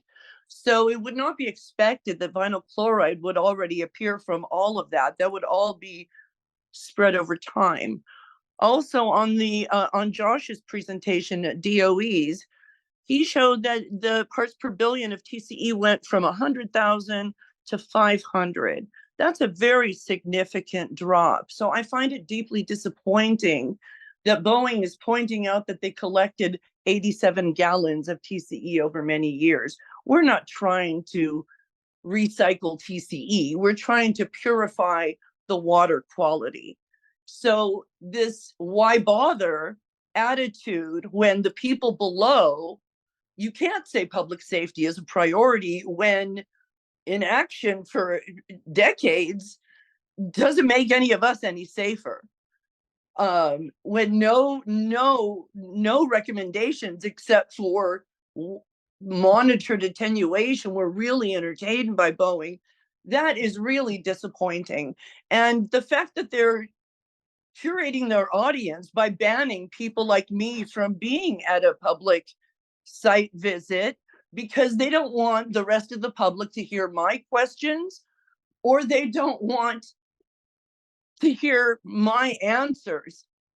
And that is really unfortunate. And it is quite clear that the Boeing way, like with the FAA, where they just bully their way through and shut up anyone that speaks in a way that they don't like, it's clear that we're not going to get a real cleanup. The only people up there doing anything real seems to be the federal government, because the state of California seems to be carrying Boeing's water, and that is deeply disappointing. Thank you, Christina. Would someone like to respond to that from Boeing? Yeah, I'm not sure I heard a question, but I think in point of clarification about this diagram, first of all, this isn't intended to represent Santa Susana only. So it's a generic diagram that represents multiple sites that I've been studying in detail for the last 30 years of my experience. Disinformation is what it is. It's not misinformation. It actually is meant to be a cartoon that we're here because we've lived around SS. Sure, but no one has said that that natural attenuation is the only remedy that's being looked at. In fact, the message was quite distinctly different than that tonight and the work that's being done in general. And we've actually used the best tools available within the profession and those that are even beyond standard practice to interrogate the site in detail. And it's part of our professional practice to actually use numerical models to interpret how these multiple processes interact at different time and distance scales. And so it's critical that we use these numerical models. It's critical we get data from the field site to inform these numerical models. And it's also important that we show you what we're doing. And that's the intent here. And I don't think any decisions have been made preemptively. What we're trying to show you is exactly how things work at this site to the best of our professionals' capabilities. So ask the questions, but it's important to have an open mind and listen and think about what we're explaining and continue to learn. Okay, thank you, Dr. Parker. Teresa, who is our next person with raised hands? And Christina Walsh, thank you so much for your input. The next person is Laura Rosenberger. Peter? Lauren, was it Laura Rosenberger? Yes. Laura, you can unmute yourself. You hear me? Yes. Well, are some of the chemicals that you were injecting in the cleanup dissolving radium in the sediment and moving it into groundwater? Because the radium and uranium were high in one of the groundwater utilities in a couple of the groundwater utilities in the area, and also, well, I also found tritium too in Simi Valley water. And I think I don't know where where the tritium came from, how it got into there. Right, thanks. Laura, who is your question for? Oh, for everybody, anyone. Okay, who would like to answer that question? Would anybody like? So I can answer the tritium question in water. That's from atmospheric testing that was done back in the 1950s. So we have a ambient tritium concentration that's worldwide because of the global testing that they did of nuclear devices back in the 1950s before we knew better. In regards to the other aspect of maybe mobilizing rads by injecting other chemicals in, we don't see that. I don't think we've seen that happen. It's kind of a interesting question, but that, when we get to the remedies, those are the sort of things that we'll be looking for as any kind of byproduct. I kind of talked quickly about that aspect where we wouldn't do something that would cause another problem in a remedial alternative. So, we'll be evaluating any potential byproducts that might be formed from any of the treatments that might be proposed. So that's a question that would definitely be addressed. Hopefully that answers that. Thank you. Josh, go ahead. Yeah, I want to jump in and clarify, while there is some tritium from some of the atmospheric nuclear testing, tritium is also naturally occurring. It's generated from cosmic rays in the upper atmosphere. There's a background rate, and that's worldwide, happened before any nuclear testing. So it's hard to distinguish what the background from that and from other sources, but it is not. We've monitored the tritium plume in Area 4, and we're not. All of our data suggests that it is contained. It's decaying according to what we are aware of, and that would not be the source of tritium for any of the wells in Simi Valley. Adam Salkin, if you could mute yourself. I have some questions and remarks, and even though I raised my hand before the Q&A during the last meeting, I was never called on. So some of what I have to say taps into that meeting subject matter as well. From conversations I've had with Boeing and the DTSC over the years, I know the contamination had been found through core holing samples years ago, and the deepest sample went down 1,400 feet, which showed contamination that far down, but nobody knew how deep the contamination actually went. because 1,400 feet was as low as they went, and they did find contamination. So is there an updated info on how deep the groundwater contamination has been found? That's a question. Also, since radioactive and chemical contaminants have been found in wells offsite around the SSFL, like on Brandeis property, Sycamore Well, for example, yet you seem to be saying it's not getting offsite. How do you reconcile that? And lastly, I found the previous meeting to be infuriating because when community members asked about the main issue they're concerned about, which are health studies and offsite contamination, the DTSC pointed people to a link that is hard to find and then allowed Boeing to be the sole source of answering those questions on the Zoom. Again, the community mainly cares about what's coming off the site, yet there was nobody on the Zoom that would answer how many wells are offsite. And then Boeing was given the mic to answer questions about what has been found offsite. Again, it's very frustrating since Boeing has been proven over the years to be quite biased. So having only them give their take on health studies and offsite contamination is ridiculous because we have many reasons why we don't trust Boeing. So in all these years, I have to say, I don't think I've seen or been part of a more biased meeting, which is saying quite a lot. Also on that note, I would suggest that nobody drink any exit signs as there is no level of tritium that is good for you. Thank you, Adam, for your questions and your statement. Who would like to answer Adam's questions? Well, I'm not sure there was a question in there, but to talk about the off-site contamination, the way that investigations and characterization proceed is that we identify those areas where releases occurred from the groundwater. And we move out from those areas looking at the soil data, soil vapor data, looking at the groundwater data, and step out until we've defined the nature and extent of each of the releases. To that point, we know where the activities were that impacted the groundwater at the site, and those are traced through groundwater monitoring wells on site and a few off-site. But in the only area in which we see this contaminant plumes extending off-site, as we've stated, I think on a number of occasions, is in the Northeast where the TCE plume has migrated off-site. For perchlorate and many of the other constituents, we know where they were released. We see the high concentrations in the groundwater. We see that they attenuate or diminish some distance away from there to non-detect or undetectable through the groundwater monitoring network. And that's how we can say, or that's the reason we can come to the conclusion that these contaminants have not gone off-site. So it's all based on the data that we're seeing. We don't depend on modeling to make those kind of conclusions. Those all have to be data-driven and data-based.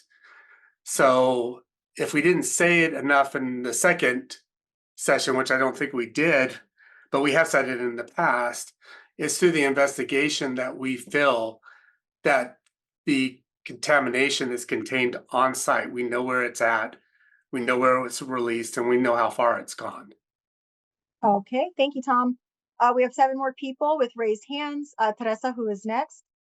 The next person is Michaela Partington.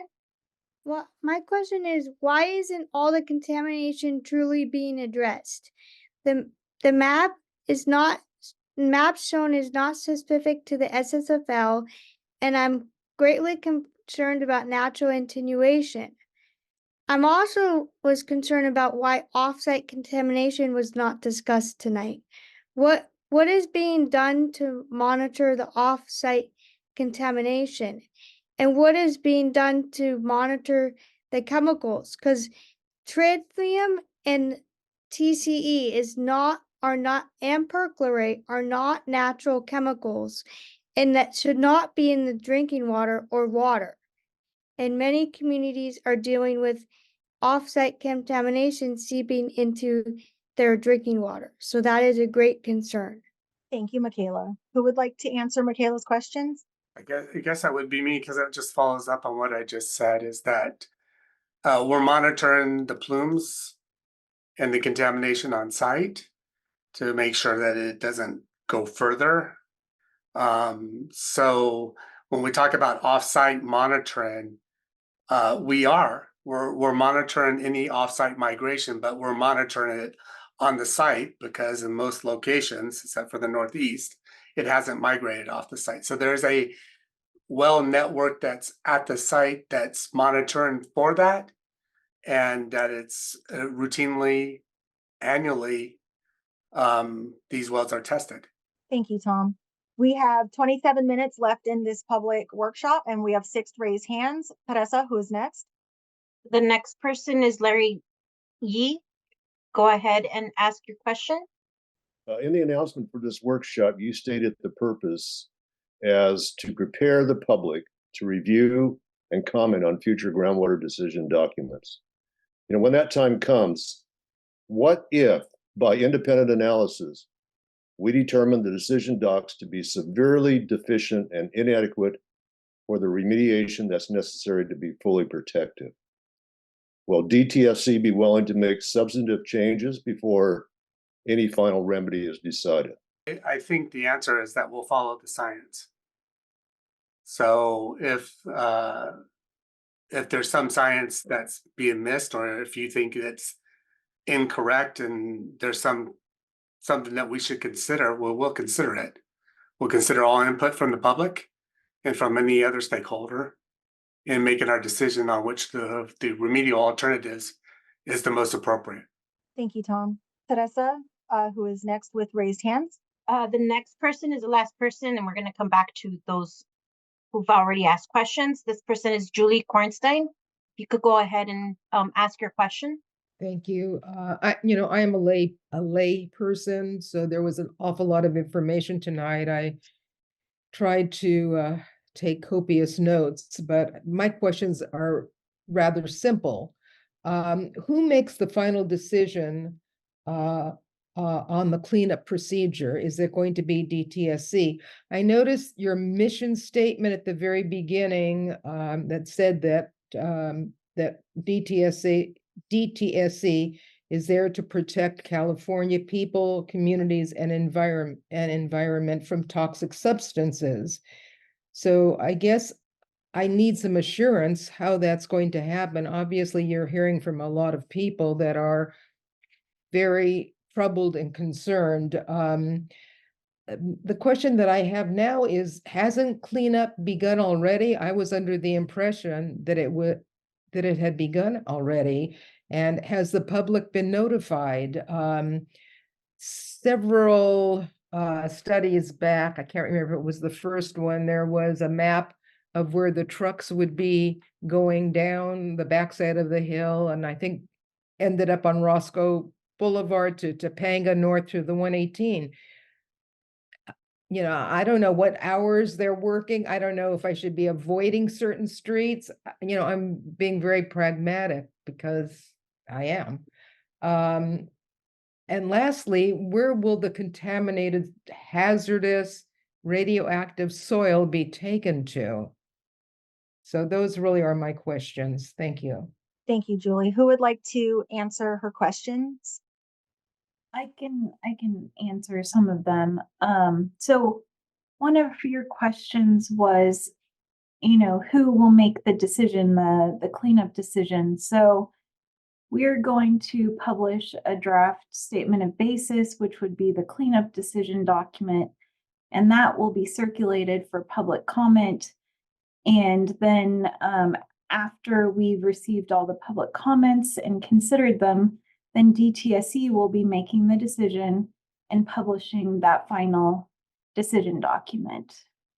And then as far as cleanup starting, we've started some interim cleanup actions that are soil removal. So, it's a tangential thing. And the transportation routes that those are following, I think the information is in the community update. Is that right, Jamie? Yes. That we sent out. Yes.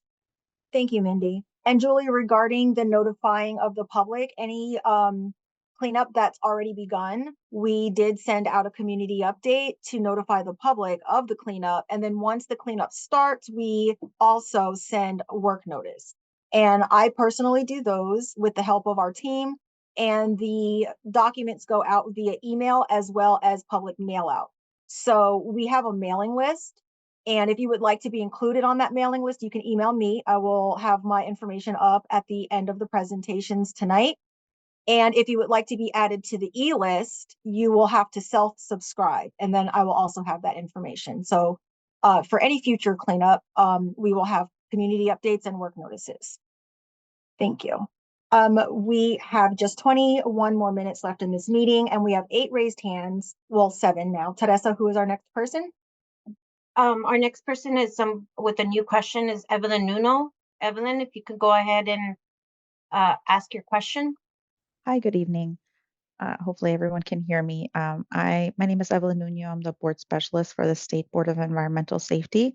I just wanted to make sure and announce myself since in the last couple board meetings, some community members have asked for us to be participating, but I also had a question, and I know that our senior hazardous waste staff engineer has been listening in as well. In terms of the hazardous material storage area, there was a slide that showed points for amendments to be to go into to accelerate the remediation, I believe. I'm not sure if I'm explaining it right, but my question is, how long does it take for an amendment to affect the radius of influence? And how long to evaluate the monitoring sample to know that the amendment is working? Okay, you should be seeing my screen now. Yes. I may call in for backup from our groundwater subject matter expert, but this is a pilot, so I think that those questions are what we're looking to answer with this pilot. I don't know if you wanted to specify any with this diagram up there, if you want to specify your question with any more detail. I'm sorry, you asked if I wanted to specify the question? So you were talking about the hazardous material storage area where we have these injection wells, and then we would be monitoring as part of the pilot. We are looking to answer that question of how we will be getting out to those radius of influence, whether they're the 15 feet that we have over here or 20 feet that we have on the eastern portion. Ryan, I know that you have more expertise in this area. Is there anything you would like to add to that response? Yeah, I heard part of the question was how do we know whether it's working? So during the sampling, we test for some of the things that we test for are direct indicators of the actual amendments that are added. Other things that we test for are the effects that the amendments have on the groundwater, and those can take more time. So for this particular area, the processes can take weeks to a few months before they fully start degrading the contaminants. But like Josh said, that's the whole point of the pilot, is to understand that kind of site-specific information. So then it can be decided whether this approach is appropriate for this site, and then we can make estimates of how long it would take to clean up the whole area using this approach. Or if it's too slow, then DOE might decide to try something else that is more aggressive and more effective potentially. But that's the whole point of the pilot, is to really test this out to see how it would work here. So, and Ryan's right there. I just want to clarify, DOE will work with DTSC to get approval for any of the remedies that we would propose based on what we learned in this pilot. Thank you. Teresa, who is the next person with raised hands? Okay, so the next person with raised hand is Laura Rosenberger. Peter, go ahead and ask your question.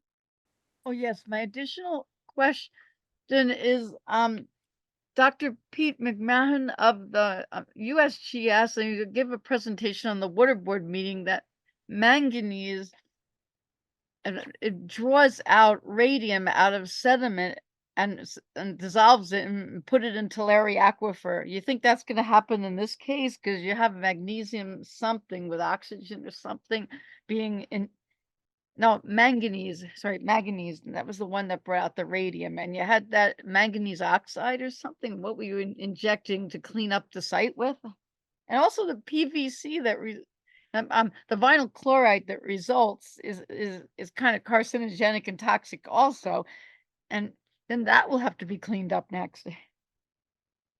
Well, I guess I would, this Tom, I would say that all these potential byproducts of any remedial alternative will have to be considered, and we'll have to look into it. And thank you for providing us that information. I appreciate it. Thank you. We have 15 minutes left in this public meeting, and we have 5 more raised hands. Teresa, who's our next person? The next person is Jenny Knack. If you could go ahead and unmute yourself and ask your question. Great. I put some questions in Q&A and I didn't know if you were going to get to it, but in the NASA 2023 groundwater report, there's discussion in numerous areas about plume expansions of other constituents outside of TCE, new plumes for other constituents, new high maximums, plume expansions, new detects. And I'm wondering why none of that information has been discussed here. It seems like the discussion that we're having is how TCE has been successfully controlled and how it could be, how it could disappear without doing much. But what about the rest of the data that we're not talking about? So I guess I would say this: we're looking at all the groundwater monitoring data as it comes in. And yeah, you're right. We get areas where we'll get a new maximum, or the plume distribution will change ever so slightly, and we take that into account. We're also looking at the temporal variation and trends. So when we see that, especially after a rain event and such, we need to try to figure out and attribute it to what's going on. There's a relationship sometimes between precipitation, sometimes when the sample was collected. Was it collected in January? Was it collected in February or March? May make a difference. Sometimes there's a little bit of variability in the lab results or in the sampling. So we do account for every point of data, but we have to look at the whole data set and look at what the trends are that we're looking at. So we are paying attention to those sort of occurrences and keeping our eye on it. It alerts us to them. And if it turns out that it's not something that's just an artifact of a temporal change or something that was unrelated, and we feel that it's a real change and an indication that a plume is moving, or that some new constituent is has reached groundwater that we hadn't previously detected, we'll react to that immediately by increasing monitoring, collecting necessary data. So it's not that we're ignoring it. We usually don't react off one data point. Sometimes we do, but depending on how extreme it is. But generally, the concentrations that we see, the changes in these groundwater monitoring reports are fairly mild. And in themselves, these individual events don't give us enough information to make a conclusion. So it just becomes something that we keep our eye on, and which we will keep our eye on. And I hope that makes some sense. We're not dismissing it. We're not ignoring it. We have our eyes on it. I'm just can't address specifically to the data that you're talking to, because we look at a lot of data in the course of a year, and I'm not exactly specific what specific wells or what specific constituents you're looking at. But that's something, if you wanted to contact me directly with, I wouldn't have a problem with looking into those directly if you think it's an issue. Thank Yeah, you, Tom. this is Pete Lawson too. I'm with Jacobs, and we do keep an eye, as Tom said, on all of those, little small changes that we see in wells that are maybe around, well, throughout the plumes, but on the edges of the plumes. And, we do see little bumps up and down, periodically, but, certainly not expansions of the plumes. There's just variability at the fringe of the plumes, and that's really what we're seeing. Thank you, Peter. Okay. Our next person with raised hands is Chris Rowe. Chris, go ahead and ask your question. I just would like to know, because there are statements made here, for example, implying that the contaminants of concern are migrating into the groundwater in Simi Valley or off-site. And I would like to have someone from DTSC address, please, the fact that TCE can be found from dry cleaners, from gas stations. There was a lot of industrial activity that I used to see. So, for example, I get both GeoTracker and EnviroStore documents for other sites. And so if someone could please address the fact that, I want to make it very clear, as I did in a previous meeting, that the perchlorates that were found at the site were not the same perchlorates found in the drinking water, according to Golden State's contractor, and that perchlorate can be naturally occurring or from other sources like fertilizer, and that again, TCE can be, and the daughters can be found from so many places. So maybe someone, even Dr. Parker or Dr. Cherry, could talk about worldwide, how many places are we seeing TCE? It's everywhere because it's a solvent. Thank you. I guess I will, although you might be getting tired of hearing me answer these questions. But it kind of goes back to the issue I said before, is that we're really, from environmental characterization point of view, we start at where the contaminants were released and we characterize outward. And the reason that I can't say too much about the Simi Valley data is because we didn't oversee the collection of that data and the rationale for where it was collected, how it was collected, and such.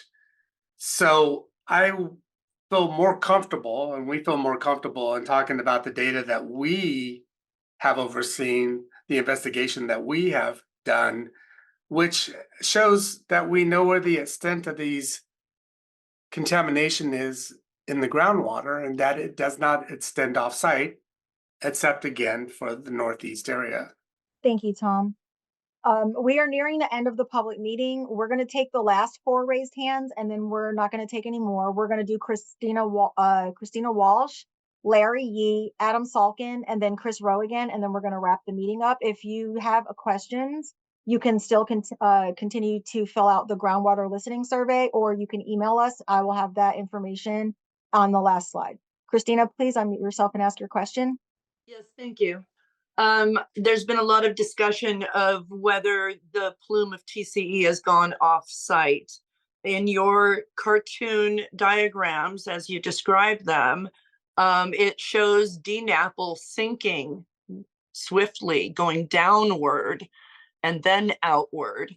So considering that, this idea that you're only sampling on the surface directly outward seems a little off. So my question is, where off-site are you regularly monitoring for Santa Susana constituents of concern, such as TCE and its daughter products, off-site from the site? For example, West Hills, where? Yeah, keep on. I'm gonna sound like a broken record, but I guess to your point, Christina, that that we're just looking at it shallow. The wells that have been put in, and the core holes that have been done by all 3 RPs are multi-level wells. So they're not just at the surface; they're at various depths all the way down, defining the vertical extent. In most places at the site, except for one previous caller referred to the one core hole at the Delta area that still had measurable contamination at 1,400 feet, although it had attenuated greatly with depth. But so it's not just the lateral extent, although we show that a lot in maps. It's also the vertical extent that's defined, the total depth of the contamination at the site. And there are areas that we don't quite have it defined, and that DTSC has commented that we would like to have deeper data. That's just for us to get a bottom. That's also areas where we see the contamination attenuating with depth. So we always strive for that zero non-detect line, but sometimes we don't get to quite that line, and we get to a low line. But there are some areas, for the vast majority of the areas, the contamination plumes are kind of defined in 3 dimensions. And I think that was shown in the figures. So there are no sections. offsite monitoring locations? There are some offsite wells and seeps and springs, which also monitor the different flow pathways coming off the site. But there aren't that many relative to what's on site. Larry Yee, go ahead and ask your question. Well, I was just going to add to Tom Seckington's comment. There are more than 20 high-resolution multi-levels that are distributed in key areas where TCE or plumes are present in Area 1, for example, and that's informing the 3-dimensional aspect. And to Tom's comment, where the sources are and the direction of groundwater flow informs where these plumes are headed, and that's how these monitoring locations have been selected, and that's used to delineate the extent of these plumes on or off-site. So if the plumes aren't migrating off-site, there's not lots of those monitoring locations off-site, but there are dozens of off-site monitoring wells. Okay, thank you, Dr. And Parker. the seeps and springs that are being monitored. Thank you. We're Larry Yee, you are next. We have 3 minutes left in the meeting, so go ahead and ask your question. Yeah, I had a quick follow-up question to Tom's response to my earlier question about whether or not we can make substantive changes in the final remedies. And Tom says that you guys are going to be following the science. Well, clearly you are following your science. We're following our science, and there's a huge gap between. So how are you going to reconcile that? And before you answer that, I just want to say that having been in the University Academy for over 35 years, I don't know a more honorable, dedicated, professional academic than Dan Hirsch. And for Dr. Cherry to call him despicable in the last meeting is itself despicable. I can take this one. So thank you for your question, Larry. The bottom line is that if when the documents are released for public review, if there are concerns about the science that we're following, as we've indicated we'll do, if there are outside parties that have science that they want to present to us, we'll be looking at that. We'd be happy to have discussions with people about that science and try to make sure we understand it and discuss it and come to a consensus and a resolution regarding it. So we will take all comments under consideration, and we will have discussions with individuals as necessary. So that is our commitment. Thank you, Steve. Okay, we have 1 more minute in this public meeting. Adam, we're going to let you go ahead and ask your question. Yes, can you hear me? Yes. So neither of my 2 questions were answered, so I'd like to take them one at a time. But before asking these 2 questions again, just for those who are still on this Zoom, I have to address that Chris Rowe called the meltdown a myth, yet she brought this up at a number of meetings in the past with the EPA when they did their study, to Greg Dempsey and Craig Cooper of the EPA, who told her many times in those meetings that it's not a myth and it did happen. As for my questions I asked before that were not answered, the first one was, since radioactive and chemical contaminants have been found in wells offsite around the SSFL site, like on Brandeis property where Boeing bought property from them due to that contamination. Yet you still seem to be saying during these meetings that contamination has not been getting offsite. So how do you reconcile things like that? Boeing having bought property offsite around their SSFL property due to contamination, yet you say it hasn't happened. I guess our comments are in regards to groundwater contamination. So I would just sound like a broken record, but we know where the operations were. We know where the releases were. We've been directing and overseeing the work to define and collect the data to be able to understand the extent and the nature of those releases. And again, with the exception of the plume that moves off to the northeast, all the groundwater contamination, and we have wells that along the border and perimeter that are non-detect, they're all defined and they're all within the boundaries of the site. Tom, you've told me a number of times over the years that there are not wells everywhere and that the contamination comes off the site in every direction. And so you've all of these years been trying to get a handle on this, but contamination has been found off site. Boeing did buy property around the site due to contamination found off the site. So it just doesn't make any sense that during these meetings, you can all continue saying that it hasn't been found when it has been found. Salkin, I would just like to address your question a little bit. So I think one of the common themes that we're hearing is concern regarding offsite contamination. And I think DTSC and others have made it clear that, when you have source release areas, you start with investigating those and you work your way out. Now, once you identify the perimeter of that, there's not a need to install wells beyond that if you have data that demonstrates you have the boundaries of that plume identified. So that's how these wells get installed. They get installed both laterally and vertically in that manner. So it is important to understand that the well network that exists for SSFL is meant to track and monitor all contamination at the site. Thank you so much. We are going to wrap up this public meeting. If anyone, Adam, please send me the second question. You said you had another question. We're going to put contact information up. Please send that to us. And never answered my questions last time. We are going to end this public meeting. Please go ahead and send us the information and we'll have the technical team reach out. I apologize. We are 3 minutes over and we're also a half an hour over the scheduled time for this meeting, and we want to be respectful of everyone's time. Okay, please visit our DTSC SSFL meetings webpage to review the presentations or video recordings for the previous workshops in this series. Registration for the SSFL site tour this Saturday, April 6th is closed, and the tour is at capacity, but we will be recording the tour for anyone who is unable to attend. This slide is a recap of the Groundwater U workshop series and a review of the purpose of the series. The series began with a listening survey released in late 2023 and followed up with a listening session in early January 2024 to learn about groundwater interests from interested stakeholders. Workshop 1 was for providing an understanding of groundwater and incorporation of the relationship between groundwater, stormwater, surface water, and drinking water identified from the listening session and survey. Workshop 2 was a discussion about contaminant fate and transport, and tonight's workshop 3 covered treatment options for groundwater cleanup at SSFL. The site tour will focus on responsible party groundwater site locations.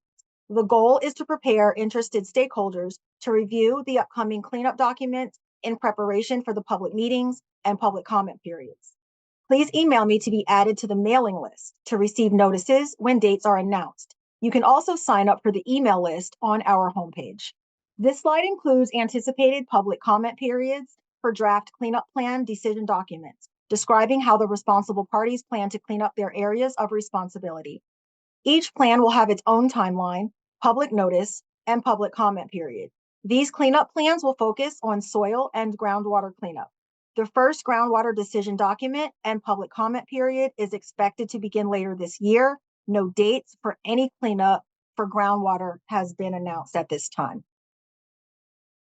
Please visit the DTSC SSFL web homepage to access site documents, project contact information, submit questions, Sign up for the SSFL e-list and for more ways to stay informed and connected. We also encourage you to visit Envirostore, DTSC's data management system, for tracking cleanup and more. Please scan the QR code on your screen or enter the URL to access the groundwater survey if you would like to submit additional groundwater questions or topics after this workshop this evening. Remember that the survey will remain live throughout the workshop series. Your feedback is valuable. Please take the groundwater feedback survey to submit any feedback for all of the workshops. You're welcome to take the survey now or wait if you plan to attend the site visit this weekend. This feedback form will also remain live throughout the series and will close on April the 12th. This slide includes contact information for SSFL for more ways to stay connected. If you have technical or site cleanup related questions, please contact the appropriate project manager shown on the screen. Please contact me for non-technical questions related to public participation, and for media-related inquiries or inquiries from media stakeholders, please contact our information officer specialist. Thank you to everyone for your time and for your participation this evening. We look forward to seeing you at the site tour this weekend for groundwater on Saturday.